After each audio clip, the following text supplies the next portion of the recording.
Good morning and welcome to Omaha.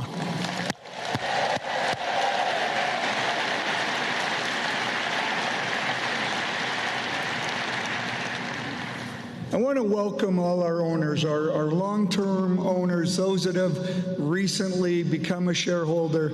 Again, thank you for joining us in Omaha for this for the meeting. Obviously very excited by this, and I want to also touch on, we have many people here just experiencing it, so just great to be together. The first thing I just want to touch on, we had the video, incredible 60 years. The one thing I did know that we've traditionally had was we've often had a movie which included the credits that came with it, and the video and we'll have a few other videos that I'll touch on later. But we did have an exceptional producer, an executive producer, and I want to thank her because it wasn't acknowledged. Susie Buffett, thank you.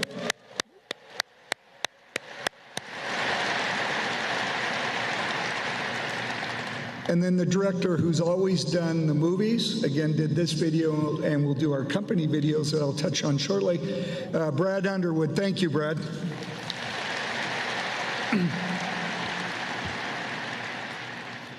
Now, we have a great day planned, and it's really all around our owners. It's our culture, but most importantly, this is our Owners' Day, our Owners' Weekend.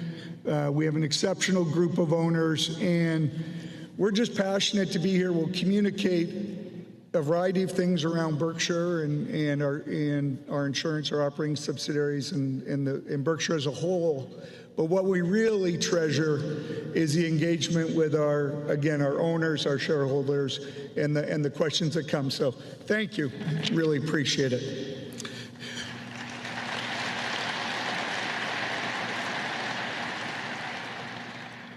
Now, to touch on this morning, we have 3 sessions that we'll cover over the morning, early afternoon.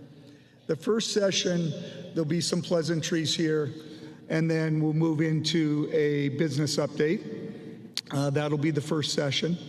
As we move into the second session, I'll have Ajit Jain join us here on stage.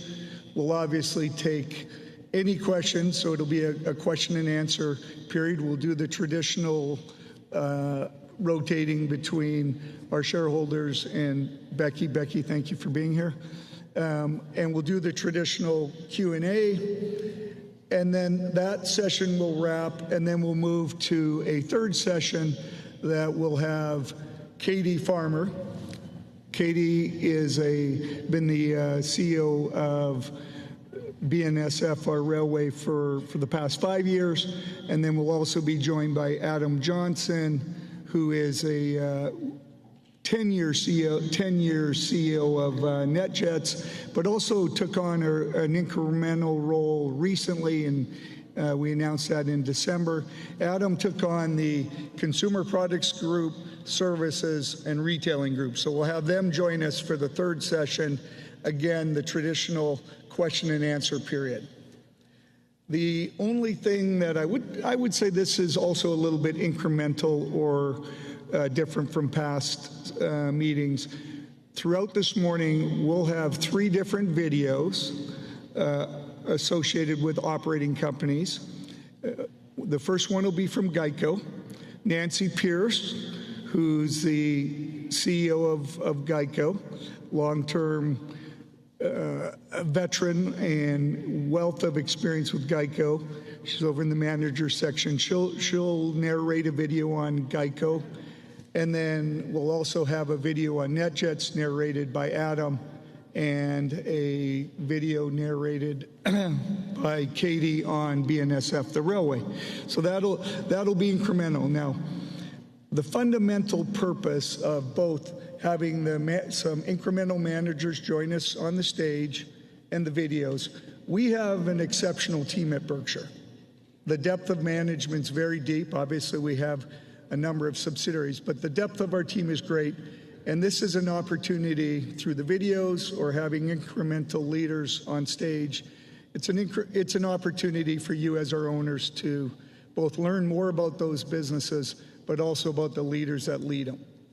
And that will be a format that as we go forward, we'll build on, i.e. we can introduce you to other leaders either on stage or through the videos.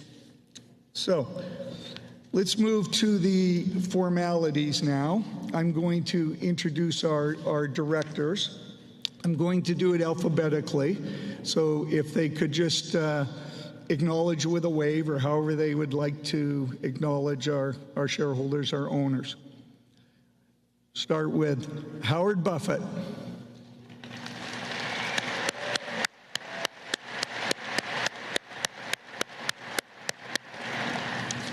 Susie Buffett.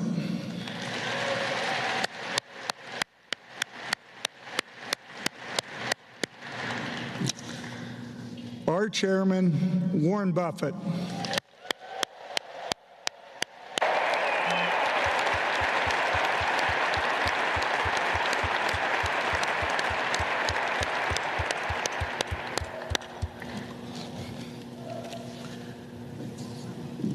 Warren, we have a little surprise there for you. If you look up to the right, you'll see a jersey and a number. We're retiring.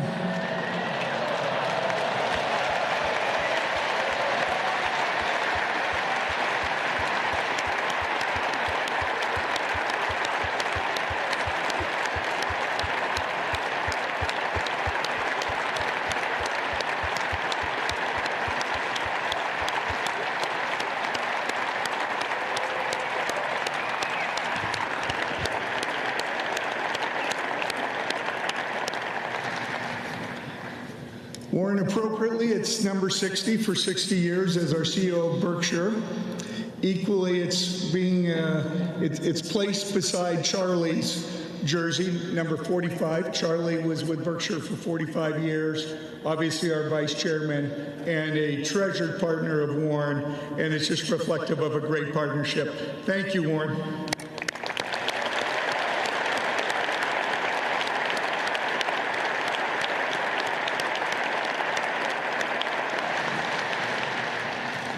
I'm happy to report both those jerseys will remain in the rafters for the years to come. So, great.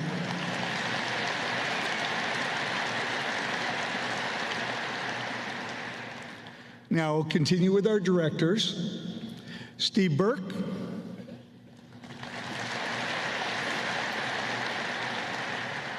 Ken Chenault.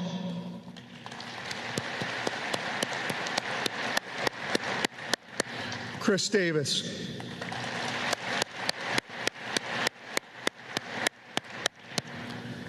Our lead director, and I'll just add a point here because it's Sue's 20th year as a director of Berkshire.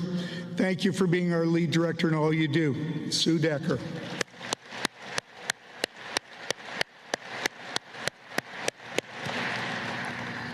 Charlotte Guyman.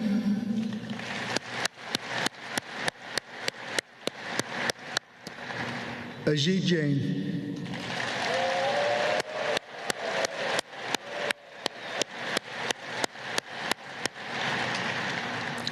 I would just add for relative to Ajit, obviously been our vice chairman of insurance for 9 years. I had many years to be his co-chairman. But one thing I just want to touch on, Ajit joined Berkshire in 1986. So not only is he a director, just been really the architect of our insurance business. So again, thank you, Ajit.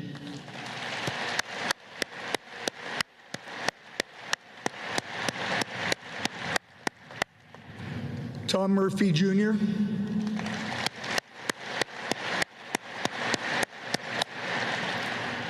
Wally Weitz.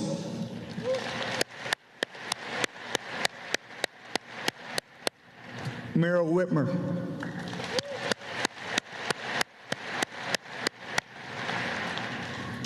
Now I can start to, I think my eyes have adjusted a bit to the lights and everyone out there, and I have to tell a little bit of a story here because when Warren announced the transition last year, and I was sitting here and couldn't have been more proud, but I don't mind sharing, the first thing that flashed through my mind was, geez, we've already booked this arena.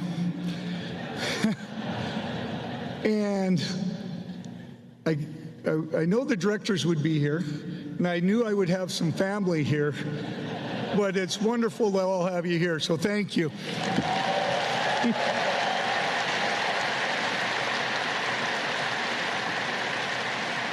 Thank you. Now, back to a great tradition. I'm going to throw the mic over to Warren. Warren? Thank you.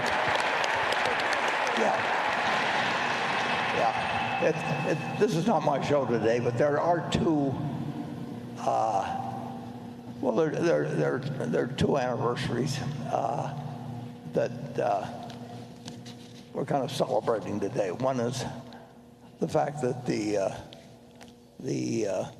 board has had what I will generously call a refreshment, which they voted, and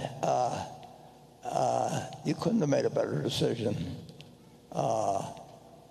They did it unanimously. It was a surprise to all the board when I announced it last year, except for Susie and Howie. That's been 100% successful. Greg is doing everything I did and then some, and he's doing it better in all cases, and he's the right person. So that decision we score 100% on. Thank you, Warren. Thank you. But there's another anniversary today that I'd like to spend just a minute telling you about, because about 10 years ago, we made a commitment to essentially move 10% of the resources of Berkshire Hathaway. We turned it over to a person who was not that well known at the time. And we did that by spending roughly $35 billion buying stock in Apple Corp.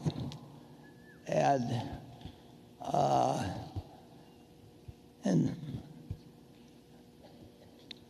we were going to have that under the management.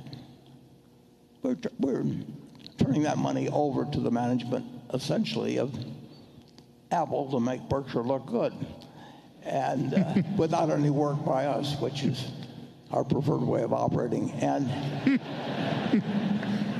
I would like to report that 10 years later, several things are happening. One is the $35 billion,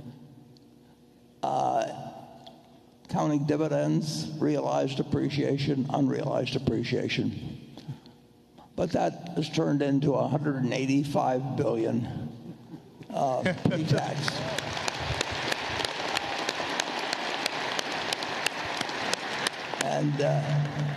And I didn't have to do a damn thing. I mean, so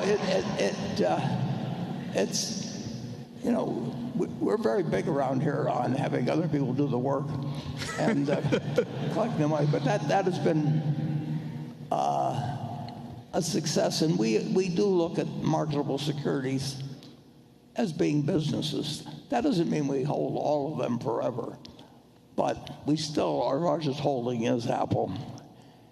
And Apple has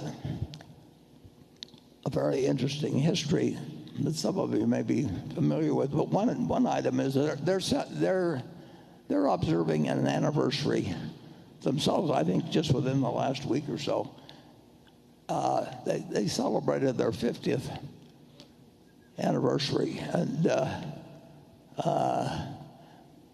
50 years seems like a long time, but Apple seems like a very new company. And when Tim Cook went into the top position at Apple, he succeeded a legend.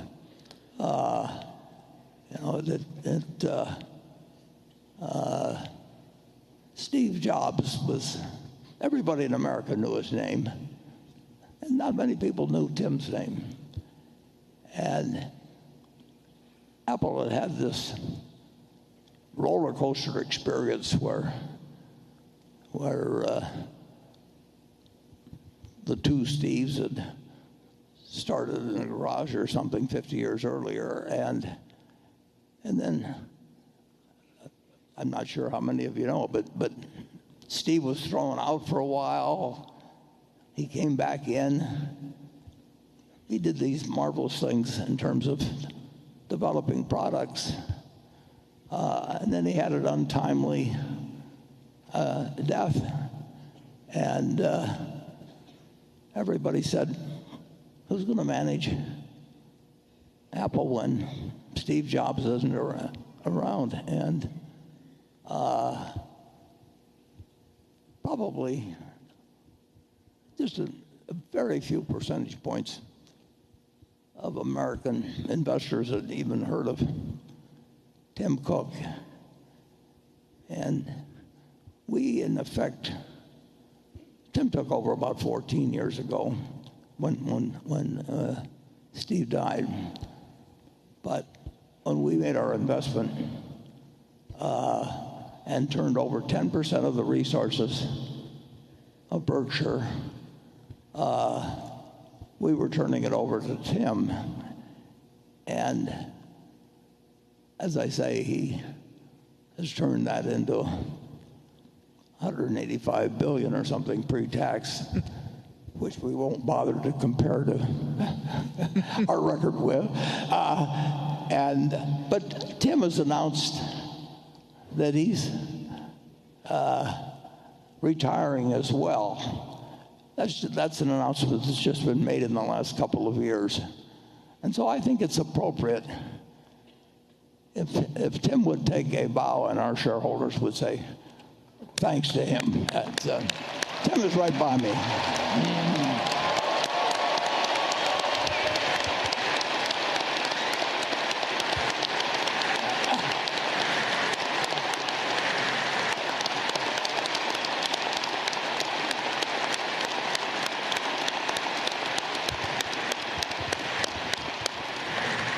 Would you like to step into the shoes of Steve and come through with his record? I mean, it's one of the miracles of American business management. And so, anyway, thank you, Tim, and I'm going to turn things back to Greg, and we'll go on. Thank you, with the Warren. meeting.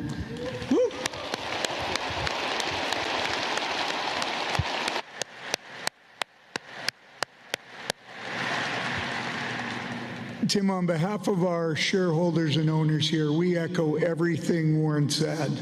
And I would add one thing. You've truly been a global ambassador around the world for American business. Thank you.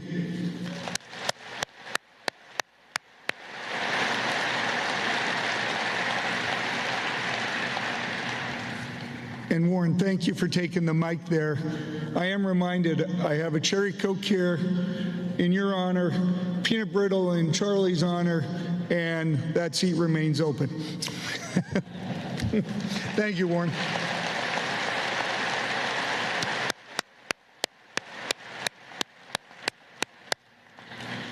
Now we'll move to a few more formalities and get into the business update. Really started with the letter to our owners and shareholders at the end of February. And I touched on it in the letter. I highlighted that the first thing as we transitioned, I wrote a letter to our 400,000 employees touching on culture and values. And the purpose of that letter was to highlight that was not going to change. It had never changed in Berkshire under Warren's 60 years. Aspects have evolved, but our culture and values did not change. And that as we did the transition, that was not going to change either. It's the bedrock of Berkshire, that culture and values. Now, one of the values we've often touched on here is integrity, There's no better example of Warren's remarkable demonstration of that when he testified before Congress in 1991 as the chairman and CEO of Salomon Brothers. I like to call it Berkshire's anthem, but I wanted to make sure we had that opportunity to see the video today. Berkshire's anthem.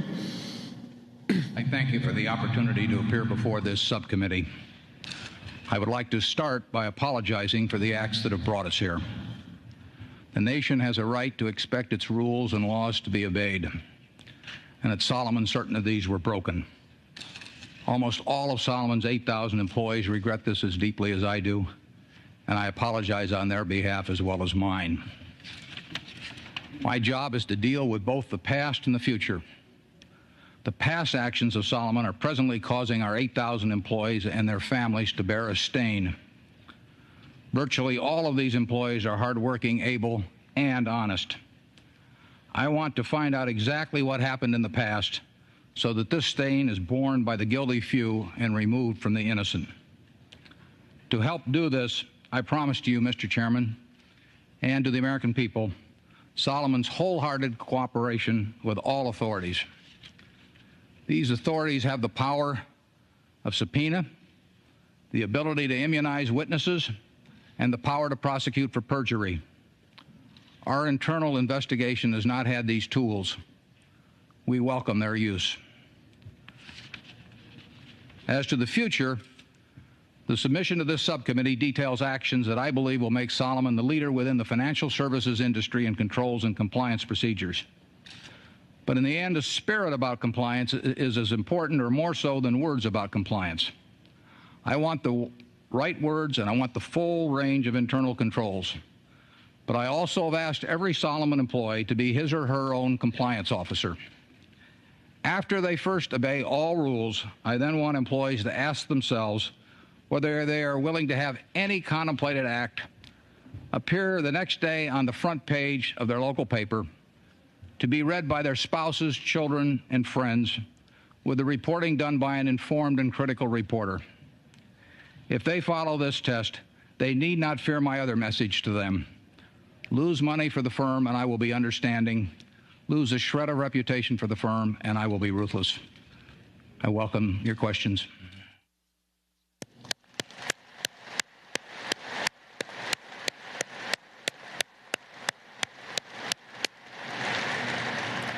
Berkshire's anthem, that's embedded in Berkshire.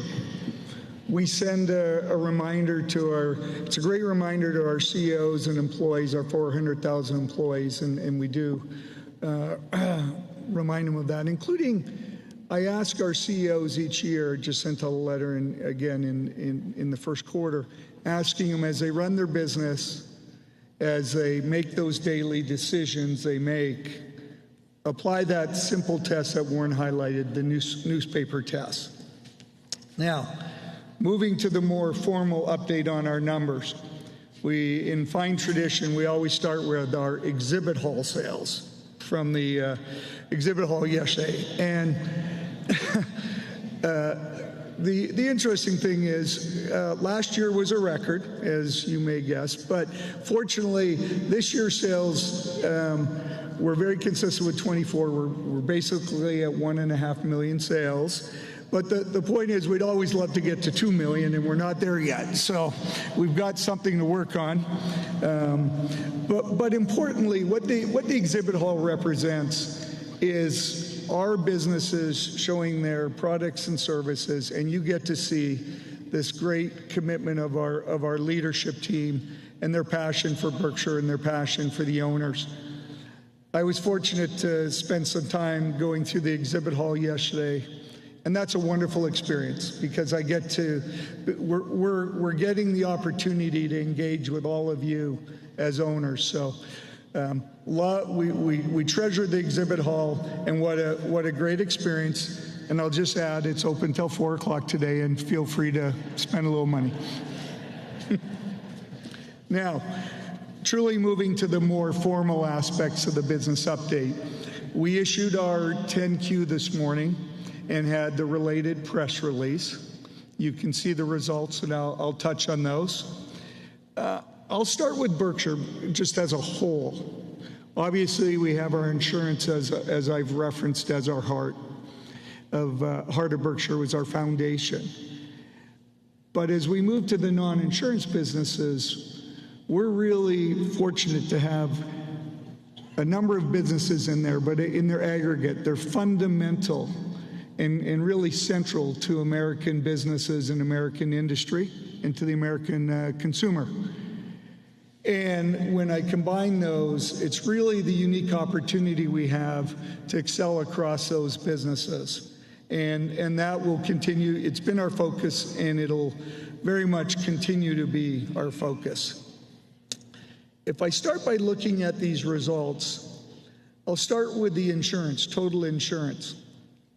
And I'm starting there because there's a couple really important points to make. You can see in 2026, the first quarter, we're actually up, quarter on quarter. And yet in the letter that I sent out just in February, highlighted the fact that we're unlikely to see stronger results in 2026. But there are some important points here. In 2025, we have an $860 million after-tax charge associated with California wildfires that we insured. The adjustment's not so important. It's just to highlight that the 2026 results and what we're feeling in the insurance industry right now, there's two things. One, our 2026 results do not reflect any catastrophic events. It was a pretty benign period. There were some storms in the northeast part of the United States, but relative to 2025 and past years, very benign. And that highlights again that the insurance, our insurance businesses, but the industry as a whole, the pricing we've talked about, that hardening, i.e., can you get the proper premium for risk? It's becoming a more challenging market. What's driving that? When you see a benign environment, and I'll touch on further results, another layer, but you start to see competition coming into the industry. They bring a variety of products and forms, but it's really they're bringing capital into the industry. So just wanted to really highlight, we still see that as a softening market, and I'll expand on that. Now, when we discuss insurance, we have two core objectives at Berkshire. We want to underwrite at a profit, so create a profit ultimately for our shareholders, but truly underwrite at a combined ratio, and I'll come back to it because there's a lot of insurance jargon here and there's a lot of numbers, so I'll come back to it. And then the second core objective is to increase our float. Now, the insurance jargon and the numbers on here. Go to the combined ratio on the left and go way over to the right, the 10-year average, 93%. I'll give you a little bit of color here. If we have a $100 premium that comes in associated with a policy, the 93% represents the costs incurred associated with that premium. It can be the cost of writing the premium, the commissions, or the loss reserve we set up. The 7%, i.e. $7 on $100, is our profit, our operating profit on that premium.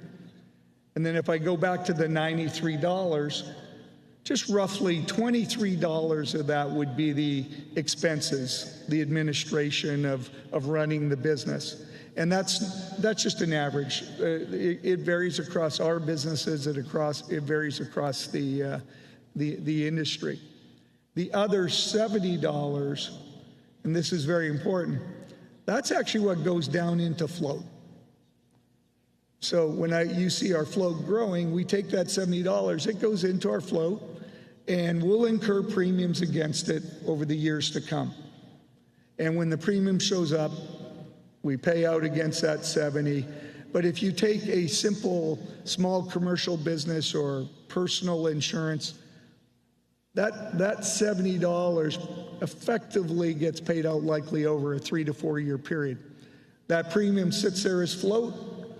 We earn on it, and Warren's referenced it many times, it's a valued part of Berkshire, and it's really the opportunity to continue to create value for you as our owners and shareholders. You can see on the float, going back to 2015, it's effectively doubled through 2025. There's a small increase in the current quarter, but I wanted you to all see it, but it's not, the fact it increased, it could have decreased because it's just subject to the payment cycle we're in. The really core and important objective is that we grow it over the long run, and we'll continue to provide those type of updates to you as our owners. Now, if I go back up to the underwriting results, and you see the combined ratio again, but we'll focus on 2026. Primary and reinsurance, they're both 87%, 89.6%. The amazing thing there is that there's an 8 in that number. You can, again, our 10-year average is in the 93%. So we're actually realizing more operating insurance income profit there. Again, what's driving that? A very benign environment when you think of the catastrophic environment we insure into. The last time there was a hurricane that hit landfall in the U.S. was 19 months ago. So our quarterly results, our results last year do not reflect those type of outcomes. Again, that means we have more capital coming into that industry. Yes, we like those results, but the reality is as our insurance business softens and we cannot realize the value we should for the related risk, Ajit and our insurance team across the businesses, we start writing less premium. We still want to write it at an underwriting profit because there's still opportunities there, and there's a number of risks we'll insure, but we'll be much more cautious, and specifically across the primary and reinsurance businesses. Now let's move to Geico. As I highlighted, we have a new CEO. We're fortunate to have Nancy leading that team. They even have a better combined ratio, 87.3%. That means associated with that business, 12% plus operating income coming off of each dollar of premium we write there. Exceptional result. What's driven that is that 4 or 5 years ago, the Geico team stepped back and said that they felt they weren't, relative to the risk, getting the proper premium, the proper price for risk. And over the last 4 years, we've seen we have worked hard, the Geico team worked hard to get the proper balance across that. That meant our premiums went up for our customers across certain classes of drivers. They worked hard to segment that customer. And by the way, that happened across the auto industry, generally speaking. You saw an increase in the overall premium as they managed that underlying risk. Again, what's that mean to the industry? What's that mean to Geico? Well, one, there's a lot of folks out there pursuing those customers. Anytime you increase a customer's insurance premium, and especially over a period of time, and I'm talking about both Geico and our competitors, listen, people start evaluating and shopping, and we've seen unprecedented shopping activity across the auto space, and you see the advertising that's out there. They're pursuing customers, and they're pursuing the Geico customers. So yes, there's an important balance I want to highlight to all of you, is that, and this is what our Geico team's working on.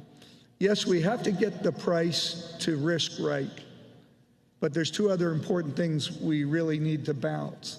The second piece is we really do want to retain our customers. There's no more valued customer than our Geico customers. Many of you as shareholders and owners of Berkshire are Geico customers. We want to retain all of you. We want to retain every Geico customer. So as we found that right price to risk, the next challenge is making sure we retain our customers And Nancy and her team have that as a clear objective, and they're working hard on that. And then the third piece of that balance is to grow Geico. How do we measure growth in that industry? It's policies in force. And if I touch on what we've experienced as growth in Geico, if we go back to last quarter, 2025, versus this quarter, ending March of this year, our policies in force grew by 2%. Now, compare that to the number one competitor in our industry, Progressive. They just announced their first quarter results. They grew by 11%. And our team at Geico fully acknowledge, as I said, that balance that they have to find across those the three metrics, including growth. It's not going to be easy to just restart the growth engine. We acknowledge that. But they understand the objective, and as we go through 26 and into 2027, two important objectives, as I said, they have is, okay, let's retain our customers, and let's start growing Geico again. The last thing I'll just touch on, the insurance business, and it's Tokio Marine. I'm not going to expand a lot, but other than we announced the transaction in the fourth week of March, a great transaction by Ajit and his team, and it's a strategic transaction in that, and I'm highlighting that because yes, there's a financial aspect of it, and we're thrilled with that, but it is a long-term strategic partnership. And when Ajit's on stage, I'll have him expand on that. So well done, Ajit, and thank you to you and your team. A great transaction for Berkshire.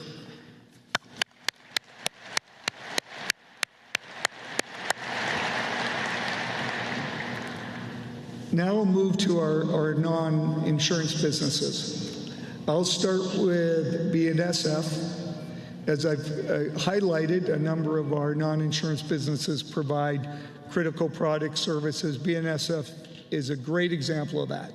32,500 miles of track in the West, moving core products for a number of customers that touch every industry in the U.S.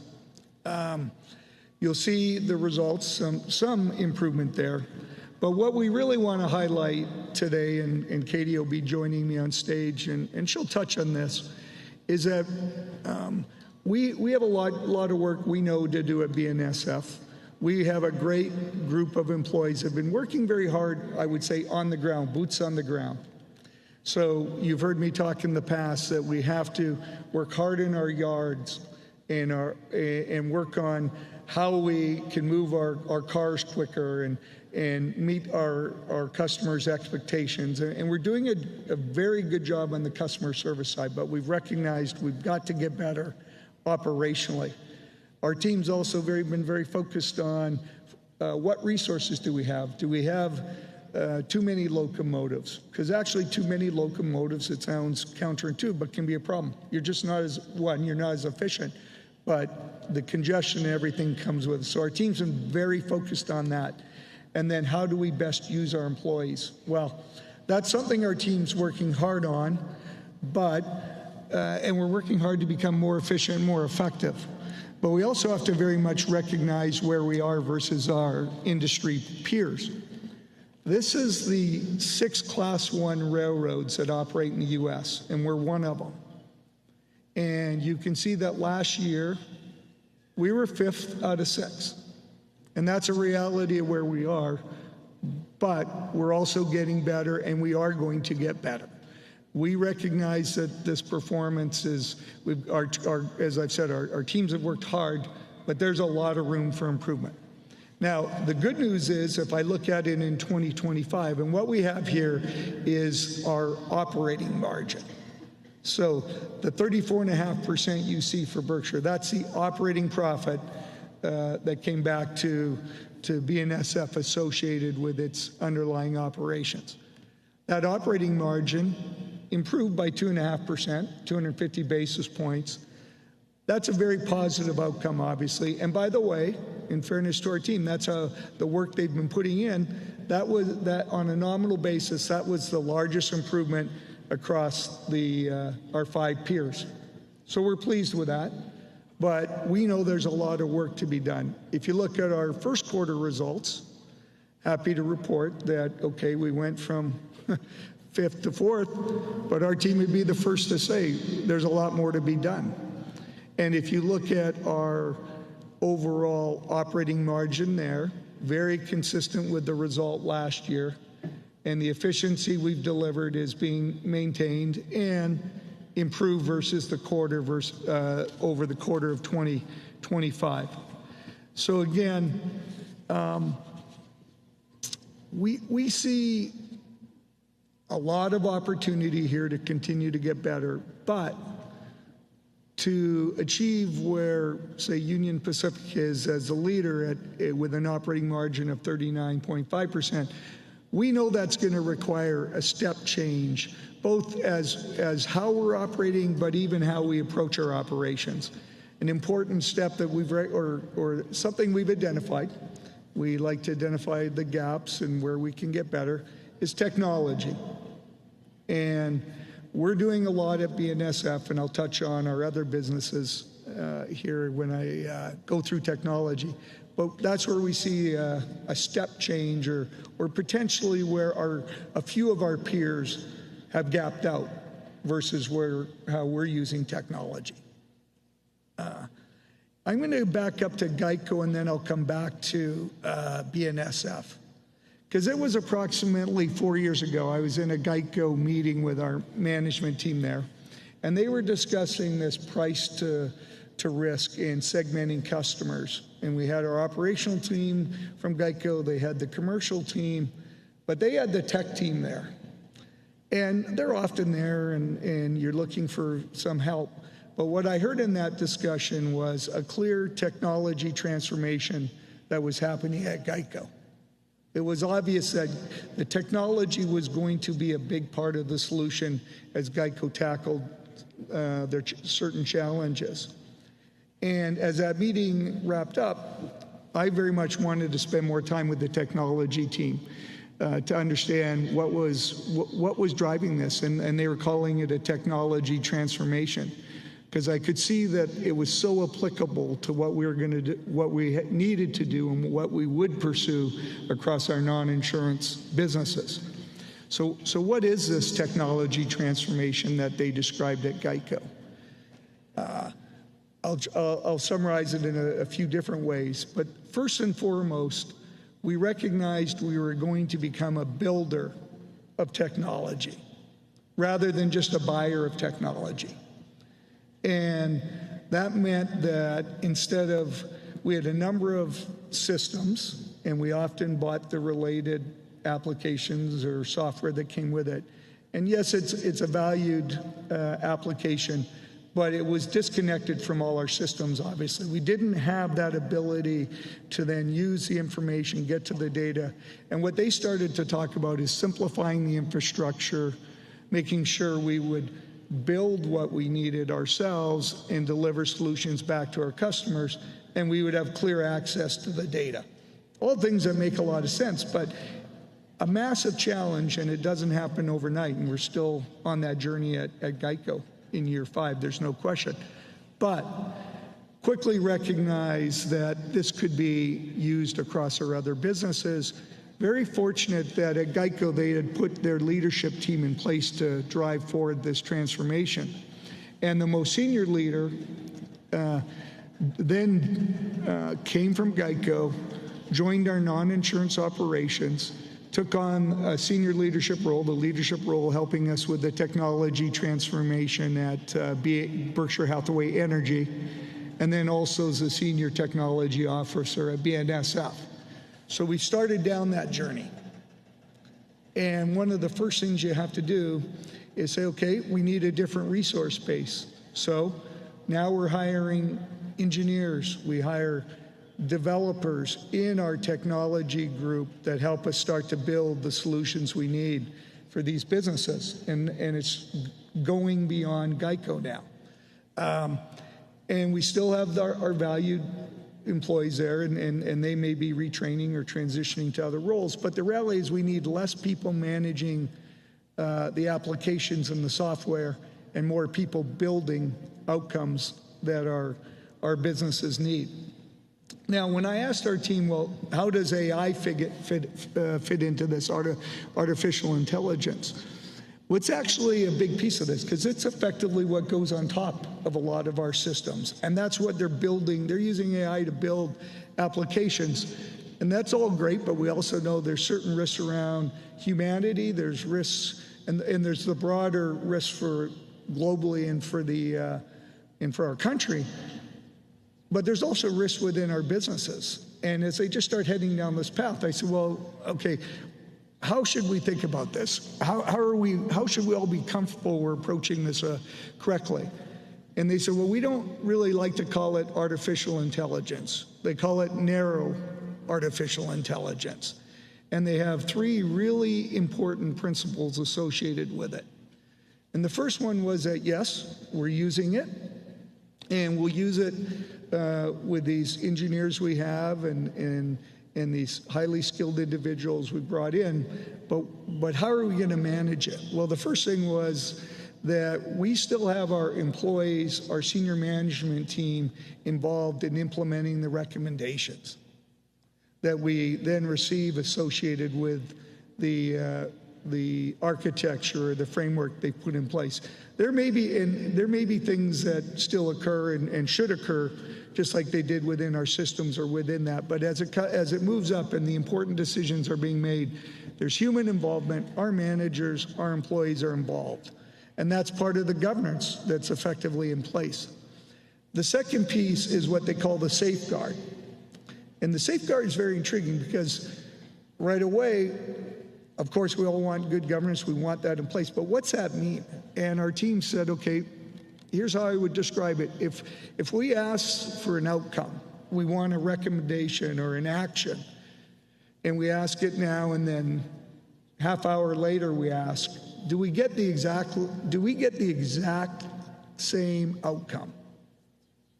If we can receive that same outcome, it's effectively the safeguard. We know we're utilizing that application properly, and importantly, it means we've got a defined data set that we're comfortable with.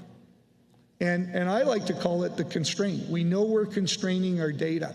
We know what data we're using, and we know what data is coming in. Now, when you talk about all the operations that we're focused on, yes, the next day of operations come in, and it updates that data set, and we may get a different, if we ask the question the day later, we'll get a marginally different answer. It's got new information. But if we ask it, well, if you ignore today's information and just focused on yesterday, do we get the same answer? Yes. So we call that our safeguard. And then the third thing on technology and associated with this narrow AI is it has to be additive to our businesses. We're not going to do AI for the sake of AI. You can spend a lot of money in this area, and we need to know what we're trying to achieve, and do we see a valued proposition for the businesses. So that's what we call narrow AI. And if you see how it's starting to be applied at BNSF, it's incredible. So if I think of BNSF, we have the expansive network I touched on. We have a variety of trains leaving from a variety of points every day. I've touched on it can be the intermodal trains of 150 to 200 on our tracks a day, which are moving very quickly and often leaving LA to deliver product in Chicago 48 hours later, or it can be in the last quarter. We had more than 750 trains a day moving across that system. There's weather, or there's equipment failures. We share our tracks. We allow Amtrak to use them. They can be running on time, or they can be running behind schedule. We have to adjust to that. And the reality is, Katie and her team, they have a system that's been running for 177 years, but we were not there in how we could use technology to operate that better. And that's what we're using, or we've just started down the path of, that's how we know we'll see that step change in our operating performance. Now, to summarize it, all that, but I want to let you know it's all around operational excellence. We are going to get better at rail, but we're going to use that framework across all of our businesses. They very much will create the framework, and then our teams can embrace it if they so choose, and we'll help them see the value of it. But there is an opportunity there. And I'll break it down with one last comment around technology. When you think of artificial intelligence, everybody talks about the large language models, and okay, they're learning models, and there's a lot more to it than I just highlighted. But I summarize it as one thing, and this is why there's an opportunity across all our businesses. Those large language models, I really communicate them, and I communicate them to our teams, or at least it helps me understand it. They're large logic models. At this point in time, we're using it to solve logical challenges in our business. And what we're trying to do it is in a more efficient fashion, you do it more quickly and get to a better answer. So that was a lot in technology, but it touches the whole franchise of Berkshire. If I move to energy now and provide an update there, I'm just going to touch on the opportunity first and then come to the challenges. Because as I've just discussed technology, that's the opportunity in energy. One of the core inputs to all those data centers, hyperscalers associated with artificial intelligence is energy. Our businesses have that opportunity in front of them at Berkshire Hathaway Energy. And yes, we're pursuing them, and we'll do it. I'll touch on it in a way we view as the right approach for both our states and our customers. But I would highlight it's not new to us. If you just go across the river a little bit east to Iowa, we serve just under 50% of that state. If you look at the number of data centers and hyperscalers in that state, it's very significant. We have 4 very large hyperscalers, data centers there, or builders of them, and ultimately their customers using it.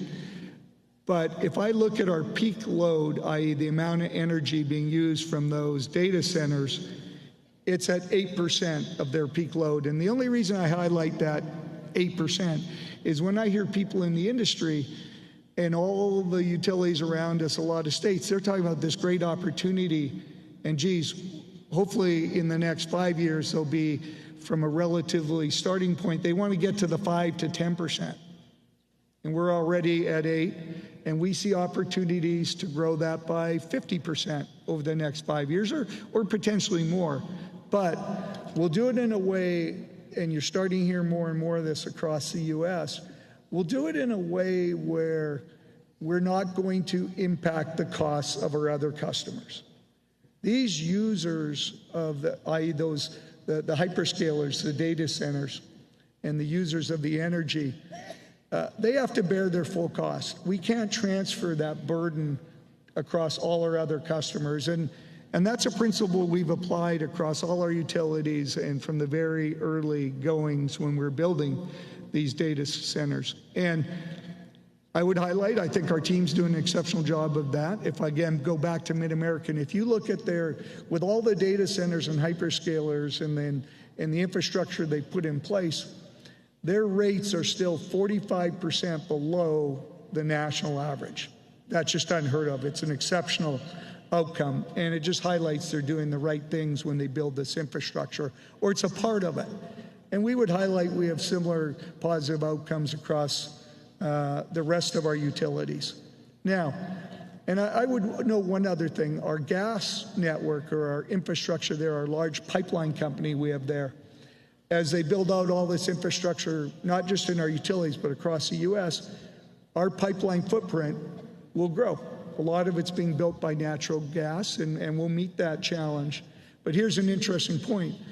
15% of the gas consumed in the natural gas consumed in the United States is touched by our pipeline network, or one of our core assets there. So again, that's the opportunity on the energy side. But it's not without its challenges, and we've talked about this the past few years. And when I think of the Berkshire Hathaway Energy Group, what's the challenge? It's what I call the regulatory compact. We leave your capital, our owners' capital, Berkshire's capital in these businesses, and often a portion of the earnings that they generate, we may reinvest back into those businesses. And for that, we get a very specific set of return. And it's it's over the long run, it's been a very balanced and fair return. But how do you measure that? It's versus the risks we take on in that business. And that's the compact. Okay, you're going to pay us X% return, and what risks are you asking us to take? And that model has worked very good for a number of years and for centuries. But the problem is it's becoming more stressed. If you think of inflation, if you think of the data center challenges, but I strongly believe we're managing that separately, and then you move to assets that are 60 to 100 years old that are starting to retire, and we bring those into the network, the challenge is every day to get more efficient, more effective from the operational side. But as a regulator, as a governor, you're very focused on, I don't want my rates to go up. I don't want to take on more risk. They want to transfer that back to us. And that's the regulatory compact. And unless that exists, we do not, if we don't see that bounce, we don't deploy our capital back into those businesses or into those utilities. And we work hard to maintain it. But there's been a very important challenge we've had within that. We've touched on in the past too, and that's wildfires. Wildfires in the West, very prevalent the last 15 plus years in California. We experienced a very significant wildfire in Oregon in 2020, or a number of wildfires across Oregon, but we being the state, but also the company. So there were a number of wildfires across the state. We had certain equipment, certain high winds. We had certain failures with our equipment that contributed to those fires. And associated with that, we fully acknowledged where there was causation and where we were responsible for it. But there was also associated with some of the fires, and specifically one fire, a class action lawsuit that was had very large claims against our utility there, Pacific Corp. And we had to approach it such that we'd resolve all the other matters, but that was a class action. And there was specifically one fire that we strongly felt we weren't responsible for. There was zero causation. There was an Oregon Forestry Department report that said that Pacific Corp did not contribute nor cause the fire. We took a very strong position there. That one, we were not going to put more capital in to fund the entity in these type of risks and these type of obligations. And secondly, we would challenge that liability verdict. And we challenged it. It's been a long process. But as owners and shareholders, and this was a very significant event that occurred in this past quarter, or occurred in April, we're very fortunate that it was up to the appellate court. They reversed and remanded that liability verdict and said, back to ground zero, start over again. And what they were really saying was that class of customers and who did we actually affect and where was the causation, that will be revisited, and then the related damages. Some positive things associated with it. We recover $1 billion of security we've already posted. The people, the law firms that pursued it are responsible for our costs associated that period of time. Not our litigation costs, but the costs we incurred in posting the bonds or posting that security. That's $10 million or approaching likely $10 million. So, but the most important thing is we've reset the stage there. And that's very important because we're working hard to get that regulatory compact balanced and getting the right outcome. And we do want to see these utilities move forward. And we want to be a very good operator and steward of those assets for our customers. So the last thing I'll just touch on wildfires. So when you think of Pacific Corp, yes, we've addressed that challenge, but to get the right compact, we've worked with Wyoming, Idaho. I've touched on Utah on this stage to say it requires a judicial system that supports the legislature, the laws in place. But more importantly, as importantly, we need good legislation that then sets that balance. We've had it across those states, and we'll continue to work hard across our other states. So an exceptional outcome, and wanted to make sure, there's still a lot to be done there, because we're back to the very first, back to first base on the legal proceedings. Now, moving to our manufacturing and servicing businesses, this highlights our Blues, the manufacturing group that represents approximately 70% of that group, and the service and retailing groups in the gray or beige. I like to think of, when you think of our manufacturing group, we've got three groups there. We have our industrial group, we have our building products group, and we have our consumer products. The consumer products, servicing, and retailing, as I've touched on, is now under Adam Johnson. We're fortunate to have Adam as our leader there. He's managing 32 of those companies, and we'll have him on stage, and we'll expand on that more. If I go back to a few of those core manufacturing groups, I'll start with the industrial group. And even when I think of the industrial group, I like to break it down into a couple other groups, but it's a good way to think of our businesses, and that's why I want to share it. Within the industrial group, we have a metals group that is very strong. There's three businesses. We have Precision Cast Parts. It's a business we acquired 10 years ago in 2016. It's run by Mark Donegan, who was the CEO when we acquired the business, and he continues to run it today. And as owners and shareholders, we're very fortunate to have Mark in that position. He understands precision cast parts inside and out.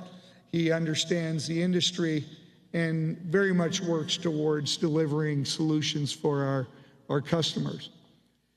The second important part of our metals group is a business called IMC. And there are international, if you can hear the management team over there, international metalworking company. And it's really interesting to see that company. One, they make the tools that remove steel. So they'll take a cylinder of steel, they create the tools, and then that gets utilized in a variety of other industries. It can be the aerospace, like a precision cast parts, and I'll touch on that, or it can be another industry like the auto. If you think of what's happening in the aerospace industry, and this is why precision cast parts and IMC has such a significant backlog, or I'm highlighting a backlog. If we look at what Boeing just announced last quarter, or this quarter, but just recently, their number of planes that they delivered went up by 11% quarter on quarter. That's phenomenal, and they're talking about even doing more. Very similar results at Airbus, and that's who Precision Cast Parts serves, and also often IMC serves that industry. And that's remarkable, but if you hear the backlog in this space, it's 10 years. And I did ask our team this simple question. I go, well, is that many more people really flying? Like, I get it, we're post-COVID and it's building up, and I sort of obviously knew part of the answer, but it's really remarkable why there is that demand. And a lot of us know this, but the reality is, to see what's driving it is the efficiency of those planes and engines is so great now that it's better to buy the new plane and retire the old plane. And what you have is this 10-year backlog that we're seeing a very similar backlog across our metal businesses when you touch on Precision Cast Parts or IMC. Now, the third piece of the metal groups, and by the way, I should just touch on this.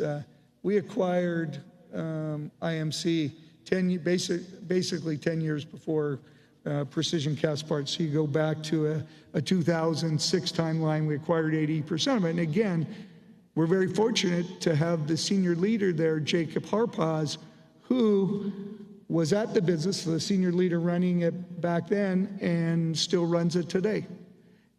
If I look at how Precision Castparts and IMC works together, Precision Castparts is now, if not, but very likely, IMC's #1 customer.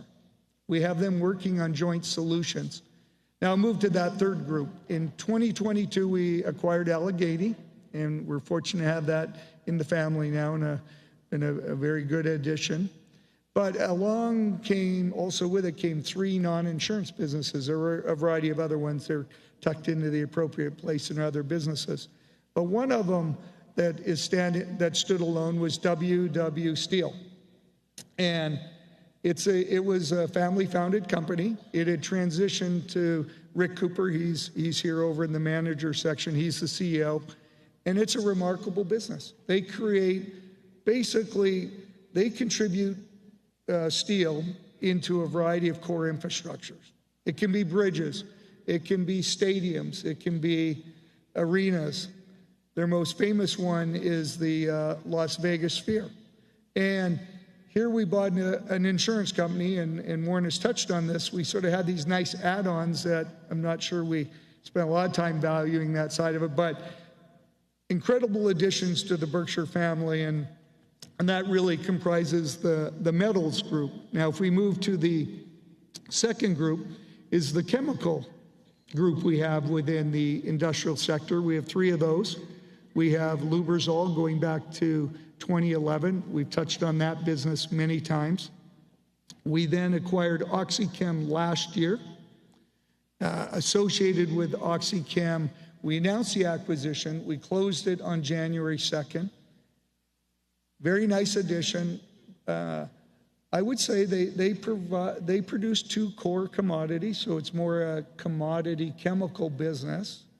And they're valued commodities in the, again, industrial sector, but their plants can't be replicated. That would not be easy. So we've got valuable assets. And then the third piece of the chemical group is a company called LSPI, and I'm just highlighting because it's a real gem for our owner shareholders. But what it does is it creates a drag reduction agent that allows oil to move through a pipeline. And you can imagine in the environment we're in right now, with the fundamental supply and demand imbalance on oil, the more oil that can be moved through those pipelines, and you can't quite double it, but you can get darn close. They have an amazing product, and obviously in very high demand. Now, the last thing I'll just touch on with the industrial group is we have Marmon, excellent business. And the reason I'm touching on it at the end, it's really amazing because it's the catch-all. It touches our rail industry, or the industry. It touches the energy industry. It touches the metal industry. It touches the chemical industry. It touches on all the core industries in the U.S. And again, a remarkable asset that we have and will continue to create strong value for our owners and shareholders. Now, the second piece of the manufacturing group is our building products group. I'm not going to go through all the businesses in there because we have one that is the bellwether, and it tells you how the rest of them are doing. That's Clayton Homes. The other businesses their results follow very closely that, because with Clayton Homes, we're building manufactured homes or site-built homes. And there's a lot that goes into it, and our other companies provide both products to them and across that space. So it could be the insulation, paint, carpet, a variety of other things. If you look at Clayton's results, if you go to the manufactured side of the business, our results are down on true homes manufactured and sold, down approximately 10%. A little better than the industry average, but that gives you a feel for it. And if you go to the site build, i.e. home builder, they're down around 5%. And the numbers I've been seeing for the last quarter are probably more like 7% across the industry. And that's obviously driven by where interest rates are and certain other challenges for the consumer. But where's the opportunity? And I'll touch on the challenge. Where's the opportunity in these businesses, and how is Clayton tackling it? It's very much around pursuing the American dream, and can we help deliver that? And what I have is going to have our team bring up a slide that highlights. This is actually what we call a cross-mod home. We have it in the exhibit hall. It got moved in. Had to cut the back off a little bit, so it's not quite the full size if you're comparing it to this. But the reality is, this is where the opportunity is within Clayton. We want to deliver on an affordable home to the American consumer. This home you're looking at, thank you. And thank you to our Clayton team. Including the lot price, assuming it's in the $40,000 range, and there's a lot of places in America where it's well below that. We recognize some others, it may be greater, but we can deliver this home on-site, built, 2-bedroom, family home, living space, very, very beautiful living space for $249,000 delivered, including the lot. That's absolutely incredible. That's delivering affordability to the consumer. Now, the cross-mod, how can we get it to that price? 70% of that home is built in our manufacturing side of our facilities. So those manufacturing homes we produce, we now use it. The last 30% is built by our site builders. They bring the street appeal and all the features that, as a homeowner, they may want. So it's an exceptional product. Now, we don't stop there. We still have a very strong culture around the manufactured homes. And how can we get, what's the extreme on that? Well, if we deliver a single, and this is 1,000 square feet, if we take it to the manufacturing home, and think of a traditional manufactured home, and our team probably won't like it, but it's more the box, square box, but what it does create is a home. It can be a 2-bedroom with a, again, very nice living space, very well done, now has a 30-year plus life on these assets, just like this one. They can get a 30-year mortgage on the cross-mod or on a manufactured home now. So that's the quality we're building it to. And we can now do a single manufactured home for just under $35,000. We can deliver it. They still have to get their lot or rent one, but the reality is, we're creating homes that people can afford, and that's really where the opportunity is within Clayton. So very proud of what our team's doing there. Now, lastly, I'm going to move to the service and retailing business. I'm not going to dive into it in our consumer products business. Again, we'll have Adam here.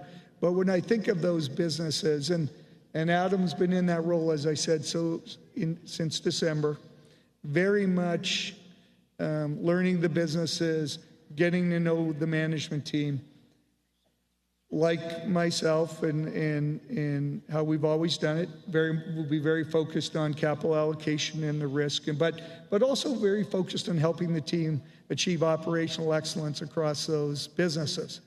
Now, if you think of those businesses, across those 32 businesses, we have a wide spectrum of where they are in their life cycle. We have some that are still growing and growing very quickly. We have some that are growing at a much smaller pace, but still growing. And then we have some that I would call in the more mature cycle, but still creating a valued product to the consumer customer and and creating capital, producing cash flows that often within those businesses we'll redeploy across our other businesses. And we'll have that chance to discuss that with Adam. Now, the last thing I just want to touch on before we move to the second session and I wrap up here, I'm going to move to our balance sheet and activity associated with that. In our first quarter of 2026, we purchased $235 million of Berkshire stock. You can see that reflected on the slide. And we've talked about this often, but when do we purchase stock? It's when our intrinsic value, again, conservatively determined, exceeds the current price of our shares. And we do that literally.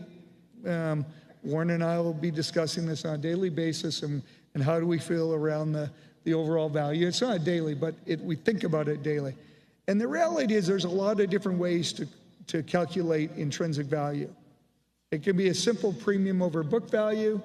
You can take book value, because we have everything at a historical cost basis, and try to adjust our various companies at a BNSF is recorded on the books at the original price we bought it at versus what's it valued at today. You can go through that exercise.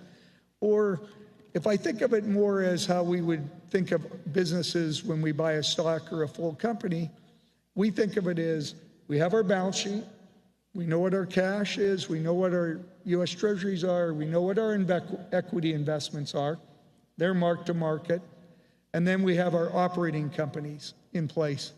And that's where we have to think about what are the long-term economic prospects of those businesses, 5 years, 10 years from now. And then the other important part of that equation is how do we redeploy that capital that comes off of it? And that's really the approach we take to the intrinsic value. Now, let's move to our balance sheet, the very specific numbers. There's a lot of numbers here. Again, I'll touch on a few captions.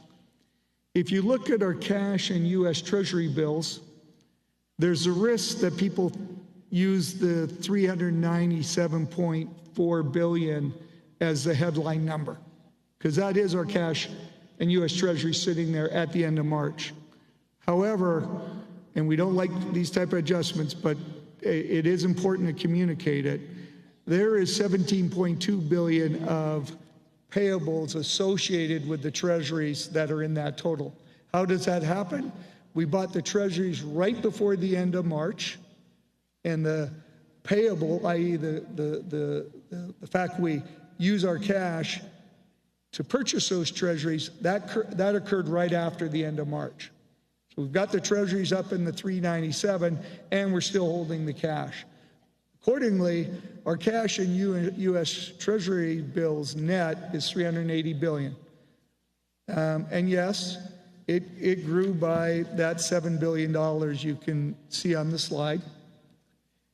The other important thing to focus on is our cash and investments at the bottom, the $705.8 billion versus the $708.7 billion at the end of the year. So we're down just under $3 billion.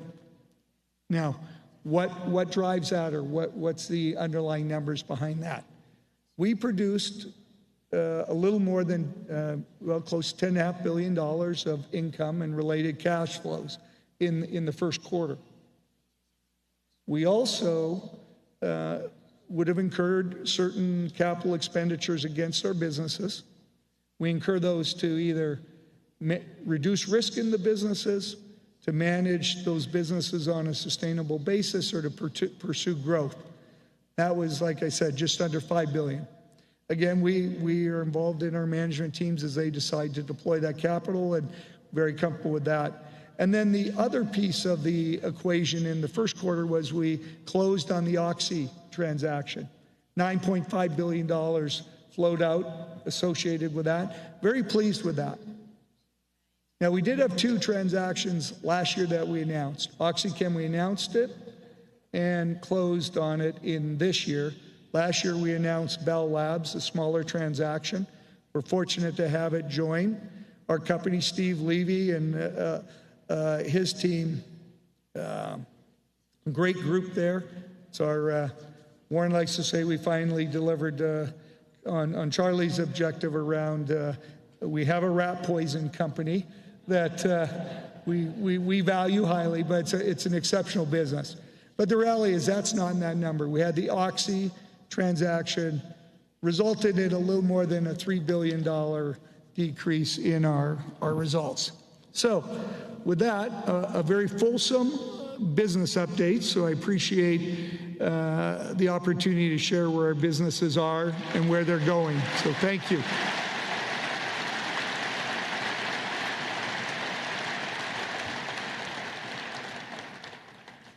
Now, I'm very excited I'm going very shortly have Ajit join us on stage, and we'll move to the Q&A. But as we transition to that session, we'll have the Geico video narrated by Nancy. Thank you.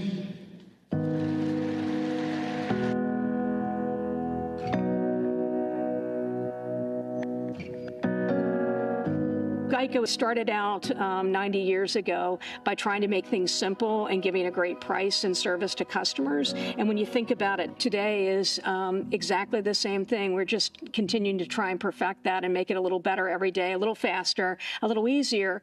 I'm Nancy Pierce, and I became CEO of Geico in December of 2025. Prior to that, I was the Chief Operating Officer, but I just had my 40th anniversary with Geico. I started as a claims associate in 1986, right out of college, and I've just had the pleasure over many, many years of working in, I think, just about every department or every sector that Geico has. So while I started in claims, I've been in pricing, I've been in product management, I've been in underwriting, I've had an opportunity to run operations in different parts of the country.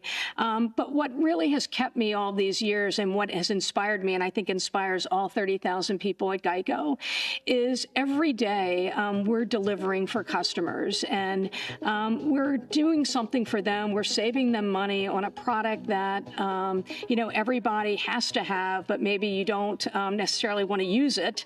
But when you do need to use it, that's really the moment of truth. And for us to be able to do that and to do it in a way that saves people money and gives that outstanding customer service, that's what excites me every day. And the reason that we have customers and will continue to grow is just keeping that as our North Star. And if we do that, I think Geico will be very successful over the next 20 years.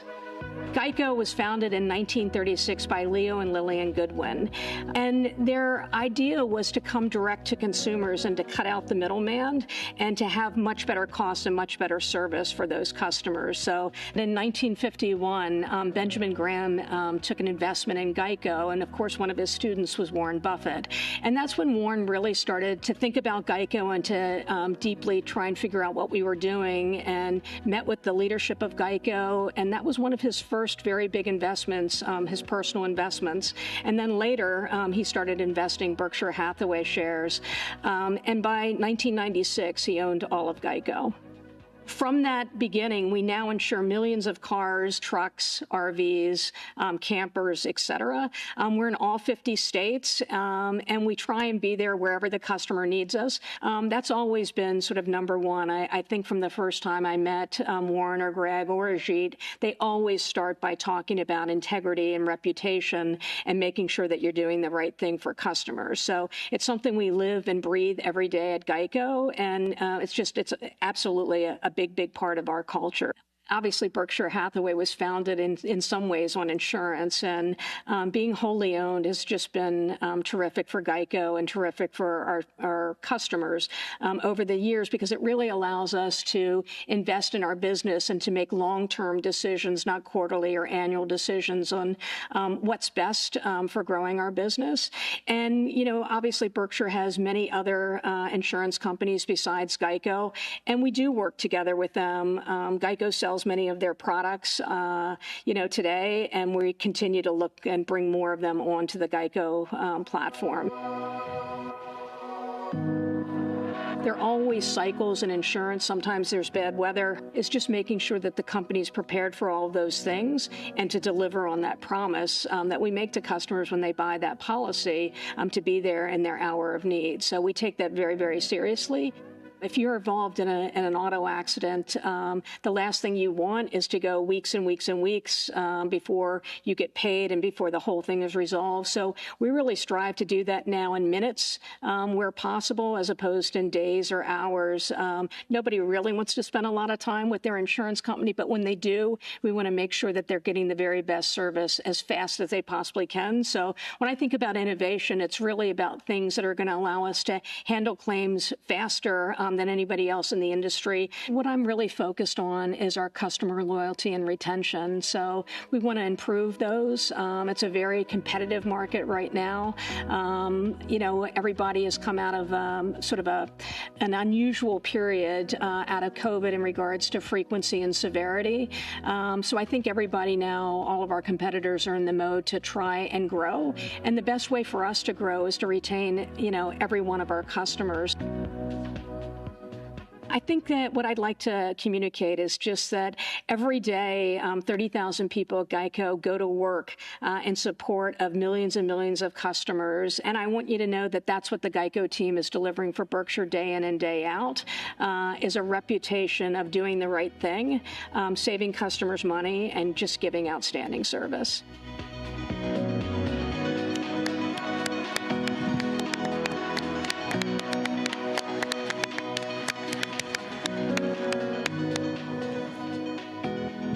Thank you, Nancy, and to the GEICO team, thank you. We've got an exceptional leader in Nancy, and again, appreciate taking on that senior role. Welcome, Ajit. Yes, great to be up here together. Ajit, if you don't mind, I'll start with, I touched on Tokyo Marine, an exceptional transaction, an exceptional relationship. I know you've built over many years with the Tokyo Marine management team, but if you could just expand on that strategic transaction and relationship, we'll love to start with that. Sure, thank you. Tokyo Marine and Fire is the largest non-life insurance insurance company in Japan. They've been doing business for more than 100-odd years and are clearly regarded as a blue-chip company in the international arena altogether. They're clearly number one in Japan. Every insurance company would like to be associated with them. They have a very, very high reputation in Japan and globally as well. We, being in the insurance business for the last, God knows how many years, we've tried year after year to try and get a relationship going with Tokyo Marine and Fire. It has not been easy because one of the things we bring to the business is a capital partner. And Tokyo Marine were cash rich and they really never needed capital in a big way. They have been expanding in Japan. Now, given the limited growth in Japan, they've looked overseas.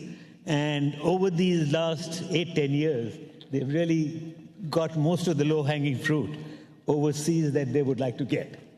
Nevertheless, they are keen and they are hungry for business elsewhere outside Japan. And last year, we got a chance to spend some time with them and talk to them in very general terms about what the two of us could be doing and should be doing with each other. After that initial conversation, which probably took place nearly a year ago, things moved fairly quickly. So to sort of get to the bottom line, in March, we finally announced a transaction with them. That transaction has 3 legs to it. I'll describe to you each one of them, and that'll give you an idea of what the relationship is right now, and we've got a long way to go, of course. Firstly, we bought some stock in the company. Just a simple transaction. We wrote a check for $1.8 billion US, and we got 2.5% of the stock of Tokyo Marine and Fire. That was one part of the transaction. Secondly, they have a good and profitable book of business in terms of what they write in Japan and elsewhere. We took a piece of the business, just that property casualty business that they write, and we compensated them for their efforts in getting the business, originating the business, and running the business. But we get a slice of their business, God knows, for several years down the road. And the third piece was a sort of strategic agreement between the two of us. It is not spelled out in a lot of detail, And normally, I would be very, very concerned about having open-ended strategic transactions. But Tokio Marine, they are a quality company. In fact, they remind me of the phrase that J.P. Morgan used, I don't know how many years ago, doing first-class business in a first-class way. And that is Tokio Marine in the insurance industry. We have a general statement that we'll work with each other, we'll coordinate when it comes to finding opportunities elsewhere, running businesses operationally, and that is something that will evolve over time in terms of who's going to bring what to the party. And I certainly hope this serves as a springboard for both of us to move on to the next plateau. Thank you, Ajit. It's an exceptional transaction and a real long-term relationship.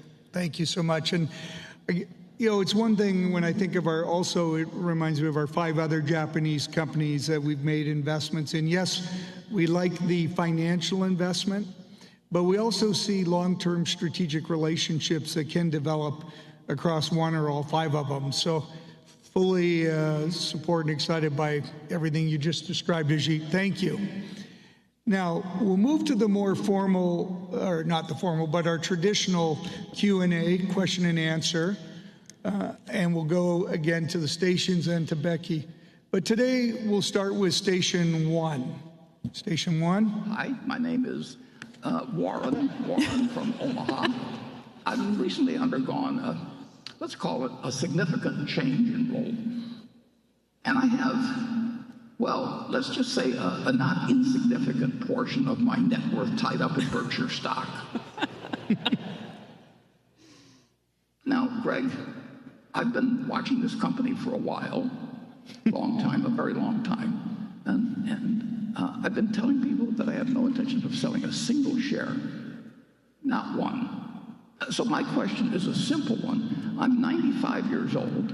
I've got nothing but time and cherry Coke, and I want to know, just so I have something to tell my fellow shareholders, why should they hold their Berkshire shares for the long term?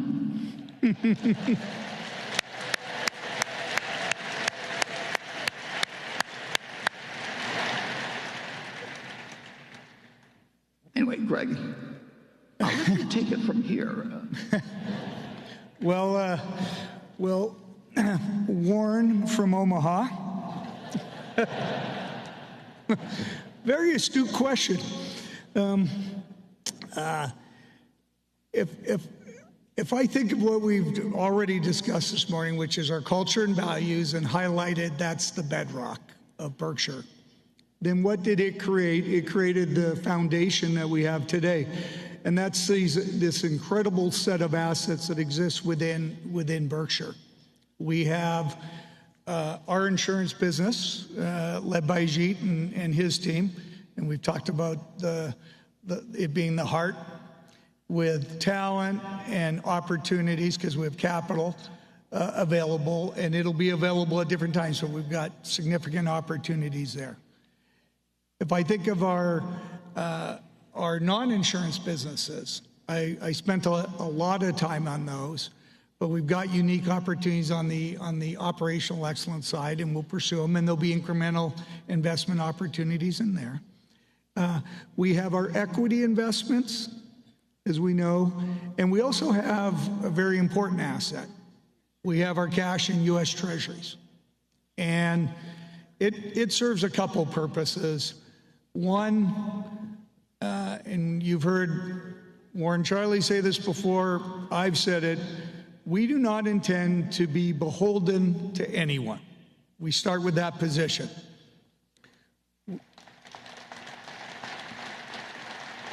Thank you. And it's how we manage Berkshire, and we'll continue to manage Berkshire. Now, that asset, the cash and treasuries, also creates a unique opportunity. It creates the opportunity to deploy it across these different groups. It can be and it will be dependent upon the opportunity, i.e. is it a strong value proposition, but if it presents itself, we'll be prepared to act decisively and with significant capital. That's what it's there for. And we will and do have opportunities within the equity investments that we currently have and beyond that. We have our operating businesses, as I said, and there it can be deploying capital back into those businesses, as I touched on the capital expenditure side, or it can be the incremental opportunity to acquire 100% of a business. And then there's the opportunities that Ajit's already alluded to on the insurance side. But what's the other unique thing is, yes, Berkshire's a conglomerate, and we recognize that, but we are a unique conglomerate in that we can move our capital very efficiently, and that's the value of the conglomerate, is we can move our capital very efficiently across each of those groups. We can move it from insurance to non-insurance into equities, or if we so choose to hold it in cash or back across those in a very efficient way, in a very tax efficient way. I would also add to the fact that how are we unique as a conglomerate? We live by the fact that we hate bureaucracy. We do not embrace in our, thank you, yes. Ajit's the biggest fan. He reminds me constantly, and I love it. I treasure it. But no, we've heard many times, the ABCs, the arrogance, bureaucracy, complacency that can creep into a company will kill a company, and we intend to never allow that to happen. So we have this unique opportunity to both take the businesses we have today, take that foundation and build upon it. We also have that capital to be deployed back into them. How will personally myself and the team define success?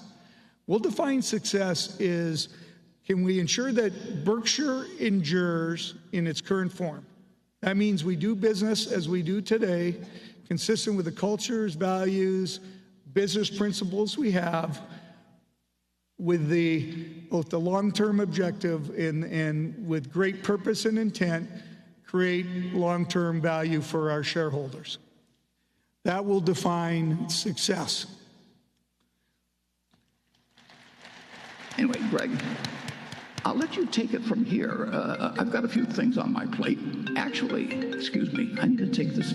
Someone may want to sell me their business. I hope it's an elephant.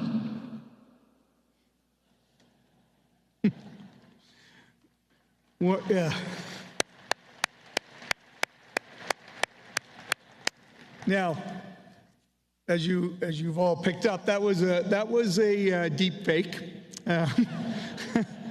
But here's the interesting thing. That was done with zero input from Warren, voice, photo. You know, we were able to obtain that with information that's out there and replicate those actions and that voice. And the reality is, that's what we're dealing with when we think of Berkshire and how we have to protect it every day.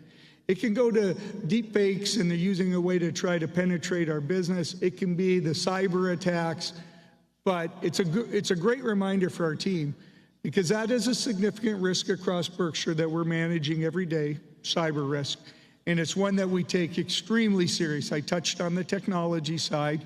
We're constantly using technology to protect our businesses.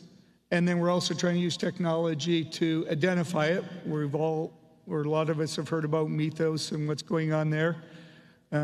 We're very focused on those risks. But Ajit, before we move truly to our first question, and you've touched on this many times, when we think of cyber risk and we insure it, what's our current approach across our insurance businesses and your thoughts there? Okay, so cyber is something we worry about in the insurance operation at two levels. Firstly, there is a huge demand by people in business all over the world who are interested in buying protection against some kind of a cyber incident. We have been slow in terms of, consciously, we have been slow in terms of entering that class of business as an underwriter. The reason for that is, firstly, on cyber, I find it very difficult to have some meaningful method to assess and model the aggregation.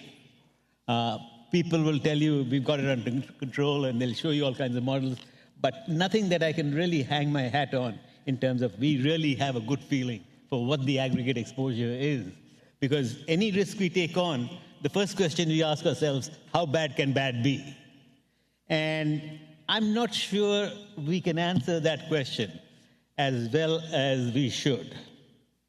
So, the second reason is cyber has been a very popular, fashionable product in these last several years. We have not played in it. Now, as it turns out, there haven't been very many cyber losses.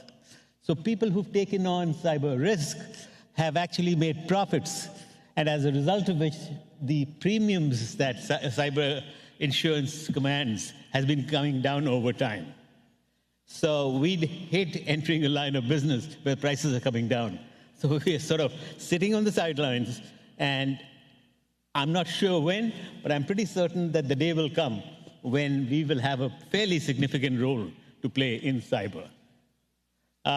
Secondly, we, being a large company, are exposed to cyber perils ourselves. We try and do the best we can.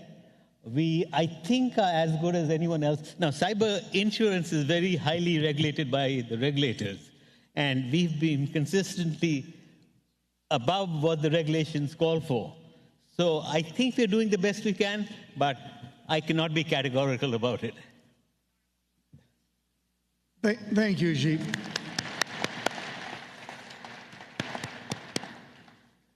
Let's go to the now truly the Q&A session. Becky, we'll start with you, and thank you for being so patient. Thank you. Thanks, Greg. This first question, Ajit, let's follow up with the AI. This is slightly different, though. This comes from Billy DeRoss in Ardsley, New York, who writes, in an era of increasingly complex risk models and AI tools, where does human judgment still provide Berkshire a competitive advantage? Okay. Becky, just repeat the last part of the question. Yeah, where is human judgment still a competitive advantage for Berkshire when you consider AI tools that are out there? Yeah. So AI also is very fashionable right now. People are jumping into it from the insurance space and from the non-insurance space. And clearly, if AI becomes reality as is being projected, then there's no question about it, it'll be a huge game changer. Right now, what we are seeing is AI being used as a productivity tool, as a mechanism for reducing labor costs and doing routine, repetitive things. I do not think AI will reach a point where you can make a trade-off on things like pricing, settling a claim. That is still years away, and I tend to be skeptical. I'll be surprised if AI can solve that problem for you. So if you're counting on AI telling you which stock to buy and which one to sell, I don't think that's going to happen. Ajit, I found it interesting. Ajit and I were together a few weeks ago, and Ajit got his team on the phone because we were discussing this exact question, Becky.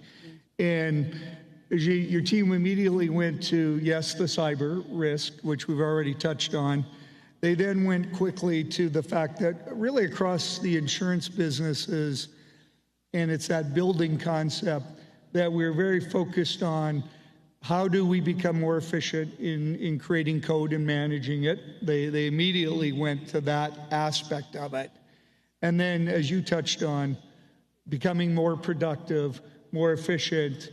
And they went as far to say, I thought the example was really good. I mean, if we were looking at a risk and we had our traditional underwriters doing it, we might have looked at the 5 largest risks. And your team highlighted that now we can pretty much in a fairly quick way, yes, we focus on those, but we'll get a very quick view on another using technology. We'll probably look at those other 15 risks and have a strong view on it. Is that fair? Yep, that's it. Exactly. Yeah. So using it within the businesses, but well aware it's evolving, I think is a fair way. Mm-hmm. Yeah. So thank you. Thanks, Ajit. Thank you. Now, formally, Station 1. Unless, Warren, you're up there again. Hi, everyone. My name is Lavia, and I'm from Irvine, California, born in Kunming, China. And I really want to say it's my honor to see both Mr. Buffett and Mr. Elbow today. I really want to say, Mr. Buffett, your speech has helped me get through many, many dark moments in my life and stand back up, not only in investment. I really appreciate you. Okay, my question is, as a young investor navigating both uncertainty and rapid technology change, I often struggle to balance patience with action. How would you personally distinguish between the two, please? Sure. I think one of our greatest strengths at Berkshire is patience and being disciplined when it comes to allocating our capital. There will be opportunities that come over time and for yourself. And it doesn't mean there's not opportunities now, but it doesn't mean you need to deploy all your capital or spend all your money right now. And that's really our approach. We take every day and we recognize we've got a significant asset in our cash and U.S. Treasuries, using it as ourselves as an example. And I would think of the cash you're holding as that. And that's an asset. It's a great opportunity. You'll feel the moment or feel there's a strong value proposition with an opportunity. When do we see those? We've outlined our investment philosophies, which is, one, we very much have to understand what we're investing in. So we want to have a strong, it can be, you touched on technology and the things you're seeing there and the evolution and how fast it's all changing. I always start with, and I know we always have at Berkshire, do we understand this business? Do we understand the opportunity? And more importantly, do we understand the risks? Then we want to have a very understandable view of what the economic prospects look like for the next 5, 10 years. Not yes, the next year matters, but we're not in that investment for a year. It has to be a long-term view of where that opportunity will go. We take it one step further. We're going to be in these investments forever, so we think that way, and we need to. We like to have a strong view on the management team that they're capable and operate with high integrity. And if we can get to that position, but the most important one being then at the end, the value has to work for us to deploy our capital. We're not anxious to just deploy capital into subpar opportunities. We want to know it meets our principles, and then we'll, as I said earlier, we'll act decisively, both quickly and with significant capital. Ajit, anything you'd like to? No.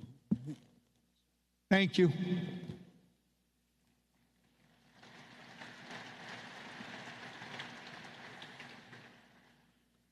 Becky?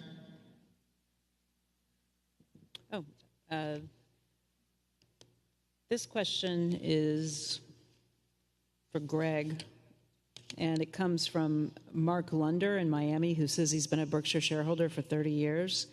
He said, Greg, given your background as a business operator, which differs from Warren's roots as a public market investor, could you share how you balance your time between overseeing the wholly owned subsidiaries and the $288 billion now equity portfolio? Also, does your operator lens change how you evaluate new investment opportunities compared to Warren's historical approach? Thank you, Becky. So obviously, yes, the many years of operating a variety, Berkshire Hathaway Energy, and then in the role of the vice chairman of non-insurance operations. Fortunately, that was, Ajit and I were in those co-roles for the past 8 years, 9 years now.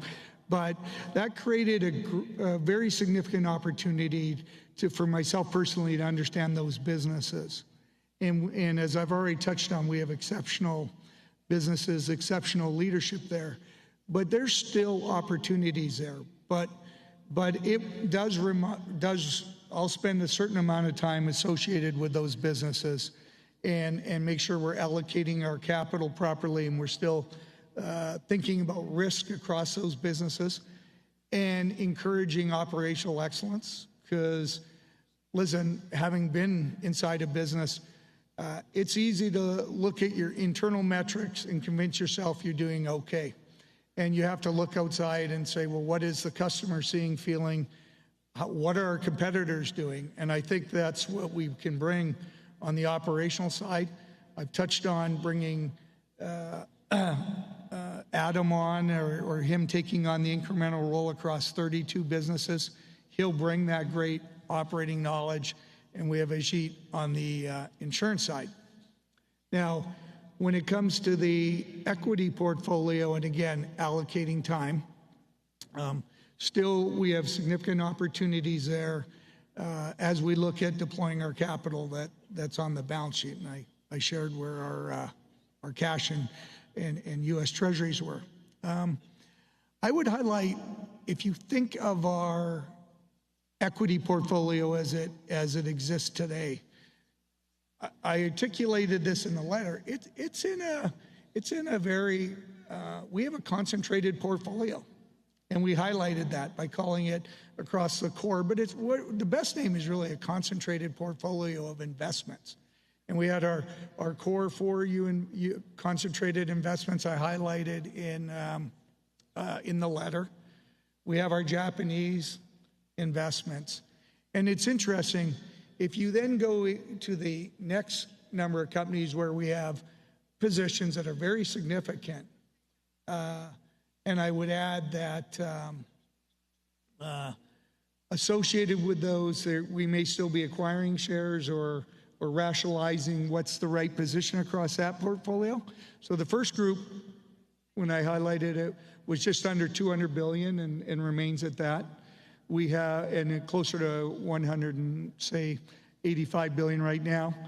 You then add in, associated with, be it the other investments, you have a B of A Chevron, a Google, companies like that. There's another $70 billion of investments.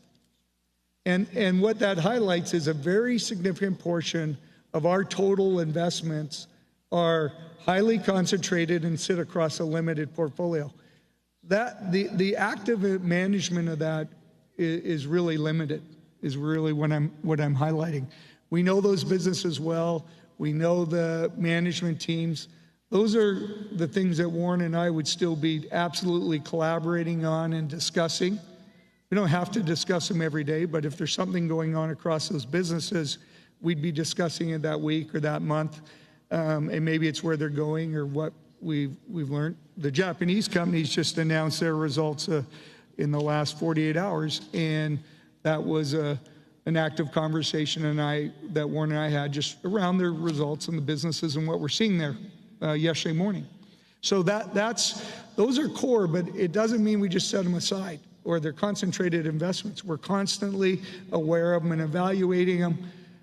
Ted manages another 20 billion or just under 20 billion of our capital, and his responsibilities go far beyond that. He obviously helps us across a variety of our other opportunities or helping us assess risk or capital deployment in our businesses. So we're fortunate to have that.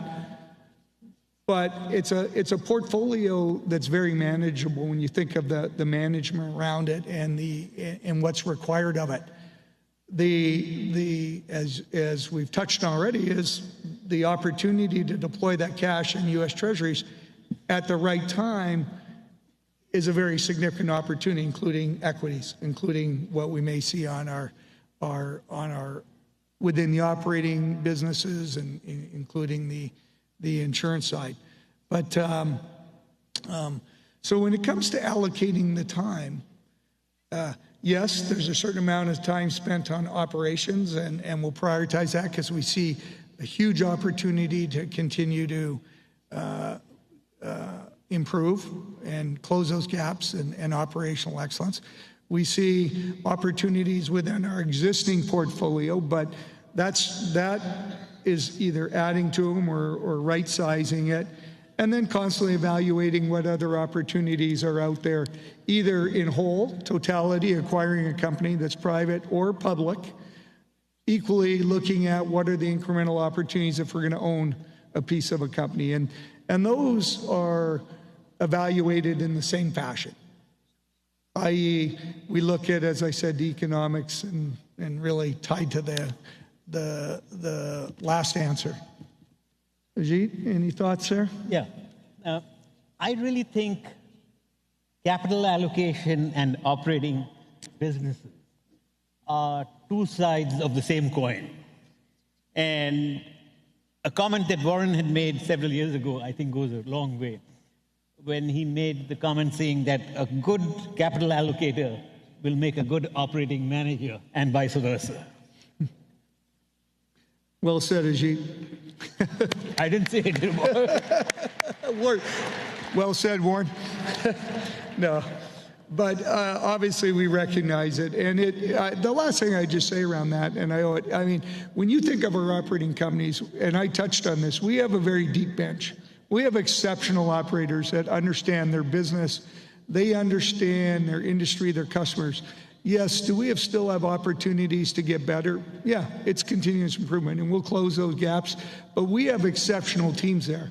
And be it myself, Adam, Ajit, we spend our time making sure we're comfortable how the capital is allocated. We understand the risks. And then are we aware of those gaps? So thank you, Becky. Let's move to station 2. My name is Jackie Han from China, currently working in Toronto, Canada. This is my 9th Berkshire meetings. So I guess I'm officially a repeat customer. And like the most shareholders, I plan to stick around for the long term. Over the years, Mr. Buffett has often said that capital allocation is Berkshire's most important responsibility. Today, we are in a very different environment. Interest rates are higher, cash actually earns something again. And competition for quality assets has increased globally. The station lady actually read my mind a little bit. Actually, my question is, how should a long-term investor think about their capital allocation approach today when patience has a real opportunity cost?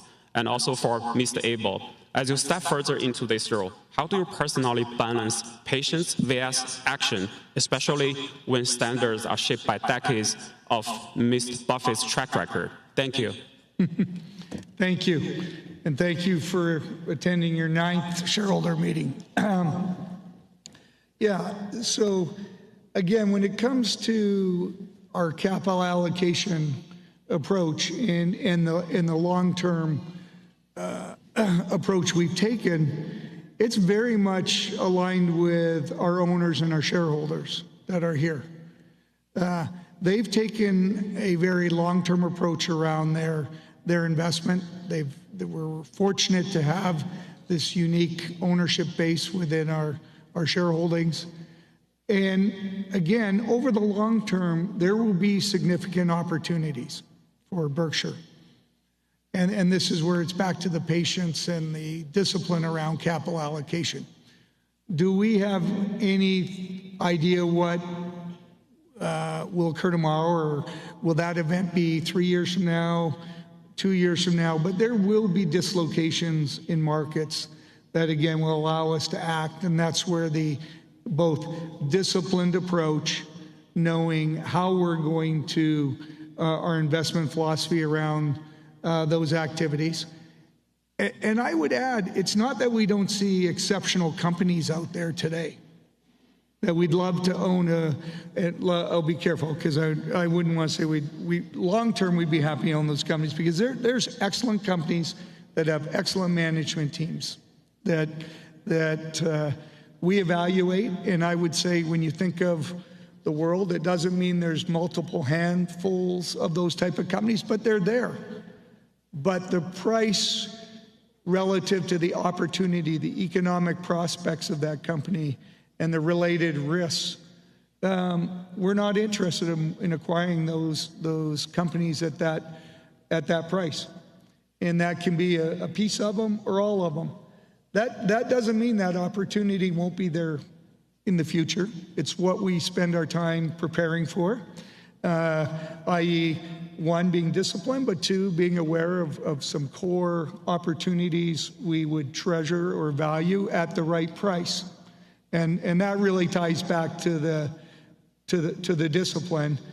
And you asked me personally, my plan for patience for over maybe, quote, action. Again, it aligns to, I took this role and am so fortunate to be in it and work with Ajit and others, but we do it because we love and believe in Berkshire. Warren brought this great commitment to Berkshire, a great understanding of Berkshire and passion. And with that, he wanted to create something that was very long-term, including the opportunities it would create.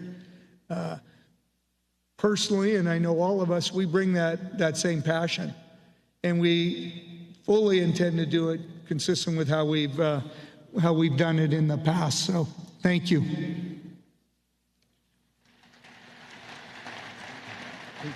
Did I make a comment? Yeah, Ajit, please. I should have. Thank you. Insurance, much like investing, is a game that requires patience. And it is very difficult to get people to sit back and do nothing. When I recruit people, my modus operandi, I tell them right up front, I tell them, your job is to say no. You will get bombarded with deals day in and day out. But your base case is just say no. I said, every now and then you will come across a deal that will hit you with a 2x4 and it'll be screaming money. That's when you come to me and we'll make a decision whether to do it or not.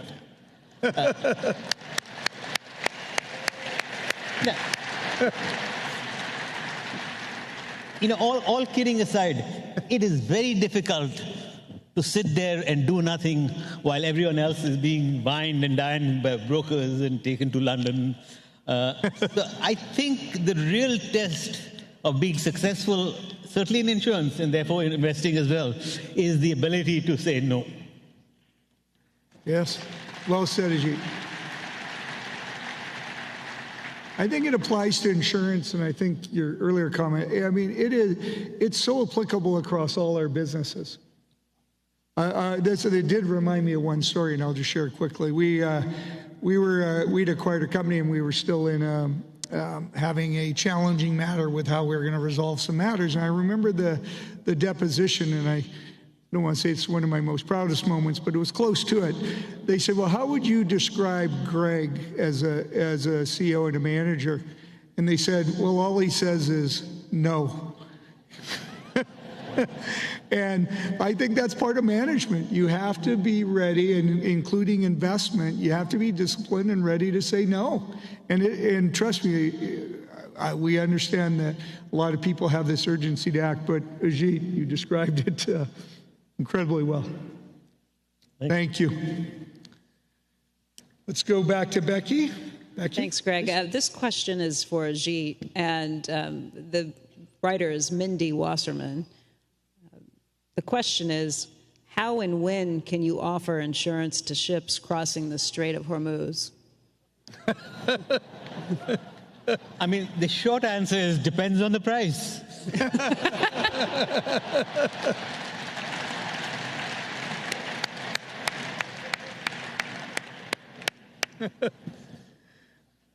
Ajit, I like your Charlie answer. Obviously, some thought has gone into that because there's a lot of dynamics there. Yeah, there is a lot of chatter. There's a lot of need. Fortunately, there's enough capacity in the insurance world today that would like to write that risk. For no other reason but people are sitting on excess capital and they'd like to find a way to deploy that excess capital. We ourselves have taken a small participation in a program that's being put in place so as to write insurance for the ships in the Strait of Hormuz. We haven't written any deals as yet. It's still being fine-tuned. But if we can get our terms in terms of the underwriting decisions and the fact that the U.S. Navy will escort these ships, we have put a price on which we will be comfortable underwriting that risk. But nothing's happened as yet. Thank you. Thanks, Ajit. Thanks, Becky. Station 3.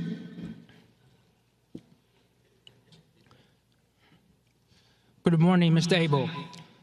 My name is Jia Shen, and I'm from China.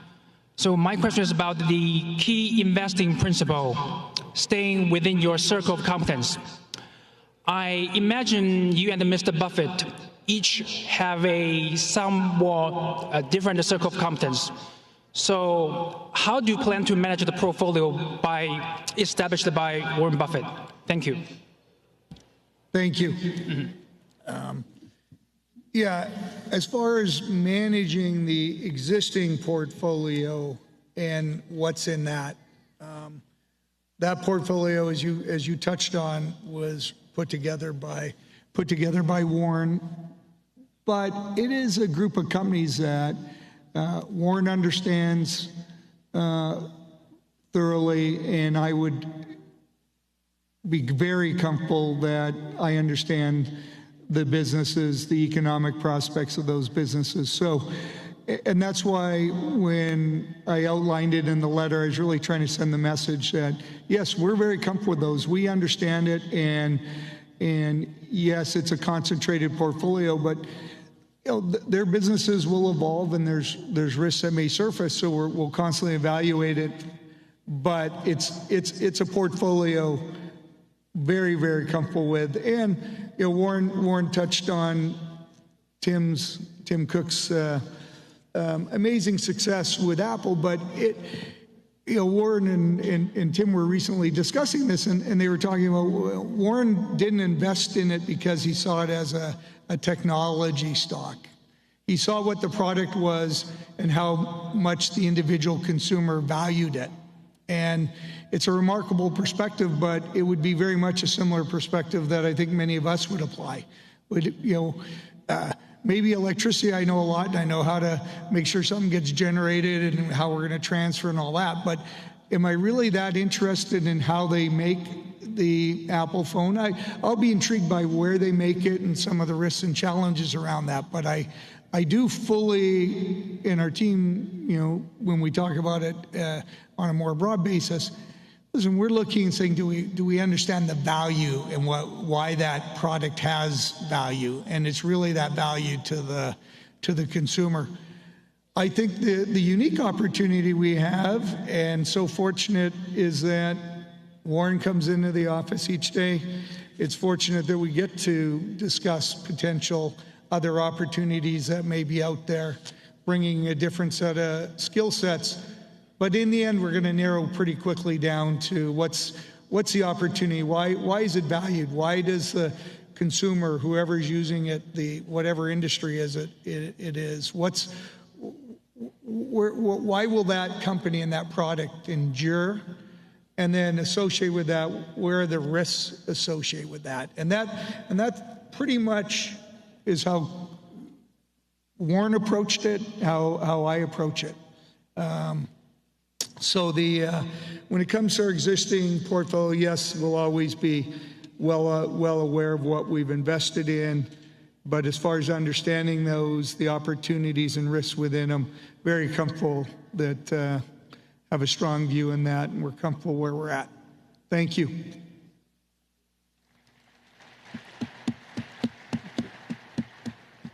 Is there anything there? No. Okay. Becky?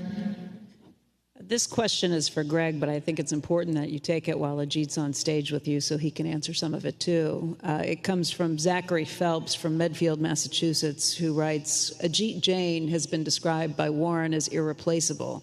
He's helped build one of the greatest insurance operations in history and has been the backbone of Berkshire's underwriting discipline.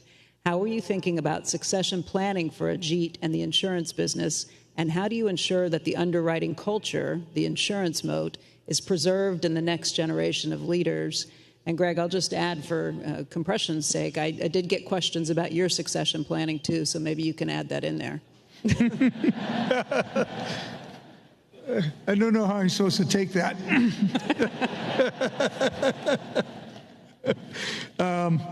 Both succession, obviously succession's an important topic, and I'll come back to our board both relative to Ajit and I. And I touched on this earlier. I mean, Ajit joined Berkshire in 1986 and is the architect of our insurance business, along with obviously Warren and input from Charlie. But we've created a franchise that's second to none, and we couldn't be more proud of it.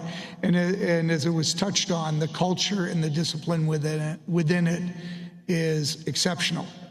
Now, I found it really interesting, and when Warren announced the transition last year, and Ajit will recall this, the very first thing that happened was we left that meeting. There's a lot going on, and Warren said, let's, to Ajit, but then also myself, let's get the insurance managers together, our top 5, along with Ajit and with Mark Hamburg, and let's sit down and talk about the business. Let's discuss the culture. And it was a remarkable opportunity for me to, one, expand my knowledge base on the insurance side. And I obviously been working with Ajit for a number of years and had other board opportunities where I had a wide understanding of it. But then to spend time with Ajit and our team and have Warren's perspectives, it was great. And that was literally the first action Warren took. And what I could see within that group was a very deep group of management experience, insurance experience, and they absolutely had the same values and culture that Ajit has highlighted. Now, I think when it comes to culture, Ajit touched on it already, which is it is challenging to keep a culture where you maintain that discipline. Because as he said, inaction and telling people, take a few months off when they're used to being active is not easy if they're that type of underwriter or selling products. So that's the delicate balance. But when it comes to Ajit, we're fortunate. He's got an exceptional group that works with him and then also operates a number of our critical subsidiaries. They're deep in both knowledge and talent. I would then also highlight our board takes the succession issues very seriously, both with Ajit and myself. We have a plan. They have a plan in place, and they discuss it. So if Ajit were unable to perform in his role today, or I was unable to perform, our board knows what action they would take. Ajit? Yeah. So in terms of the culture and the underwriting orientation, which is so critical, there are a few simple rules that I've followed over the years. And it's come at a cost, but I think net it's still a positive. But let me just lay it out in terms of how I think about this issue. Firstly, we have a very small number of people who actually get involved in the decision-making. My top 3 lieutenants in my reinsurance operation, forgetting about companies that we acquire, we have been together for 35 plus years now. And we've become friends. And the other thing, to minimize any kind of competition among these people and stepping on each other's toes, we have a compensation plan that gives fixed salaries, fixed compensation to the individuals, as opposed to having some complex formula that results in they get the upside and Berkshire gets the downside. I try and stay away from that as much as possible. Thank you. It's really a problem with all the compensation plans I've seen. Then the other thing that is important is people need to have experienced going through a tough time and the fact that it doesn't penalize them. We insulate them from the ups and downs of the marketplace so that they feel secure and they do the right thing. And yeah, so those are the elements that I think allow us to have a long-term orientation and not get sucked into the latest fashion of the year, Right. of the day, and just do stuff for the sake of doing.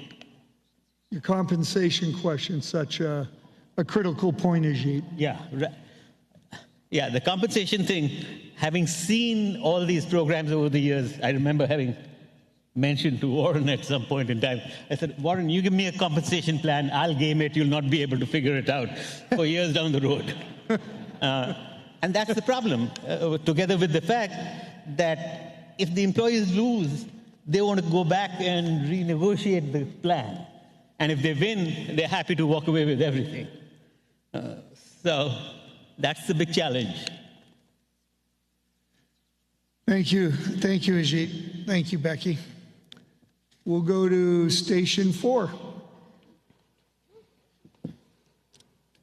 Hello, Mr. Abel. My name is Kansas, and I attend Elkhorn South High School in West Omaha. Mr. Abel, you may remember me from last year, and I'm here to question your company's business model again. It is compromising my future and the planet's future. Mr. Abel, in your first letter to shareholders, you wrote, Berkshire Hathaway avoids businesses that undermine the fabric of society. But Berkshire's electric utilities continue to invest in fossil fuels that are driving the climate crisis. Can you tell me and my graduating class when Berkshire Hathaway's utilities will retire their fossil fuels, transition to renewable alternatives, and stop causing irreparable damage to the environment and my generation's future? Thank you.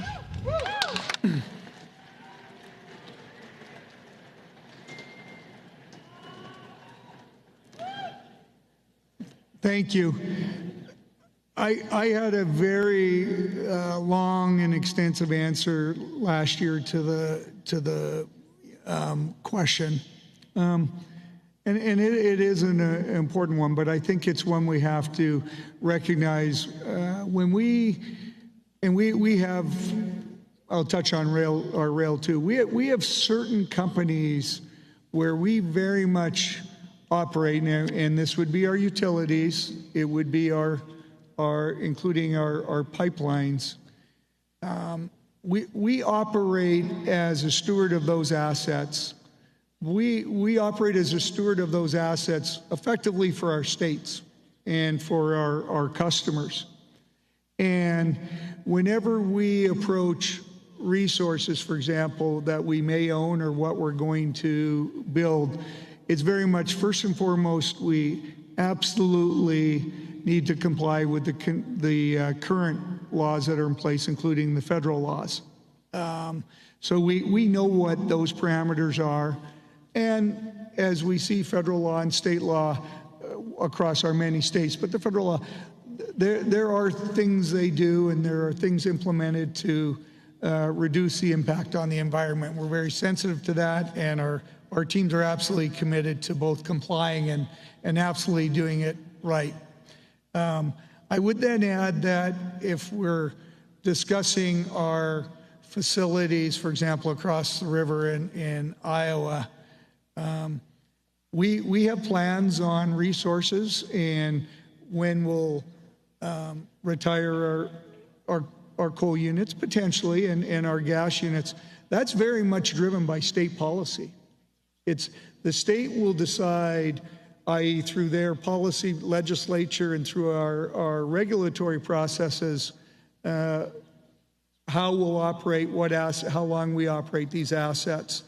Because in the end, it's those customers that both bear the cost and bear the risk. And very much we are very respectful of that. And as I said, we're stewards of that. Do we provide input into that process?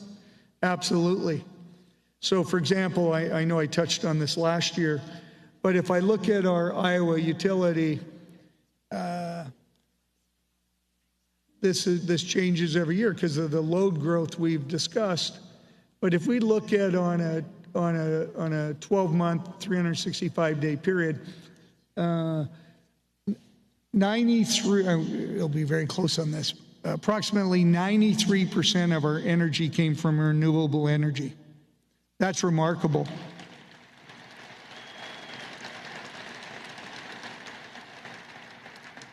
They absolutely lead the nation, and we've done that in a way where we could do it in an affordable way. But yes, we still have our carbon resources there. We still operate our coal plants. We need them to deliver, as I would call, protection to the system, i.e. it stabilizes it, and there's peak times we need it. But do we use them less? Absolutely.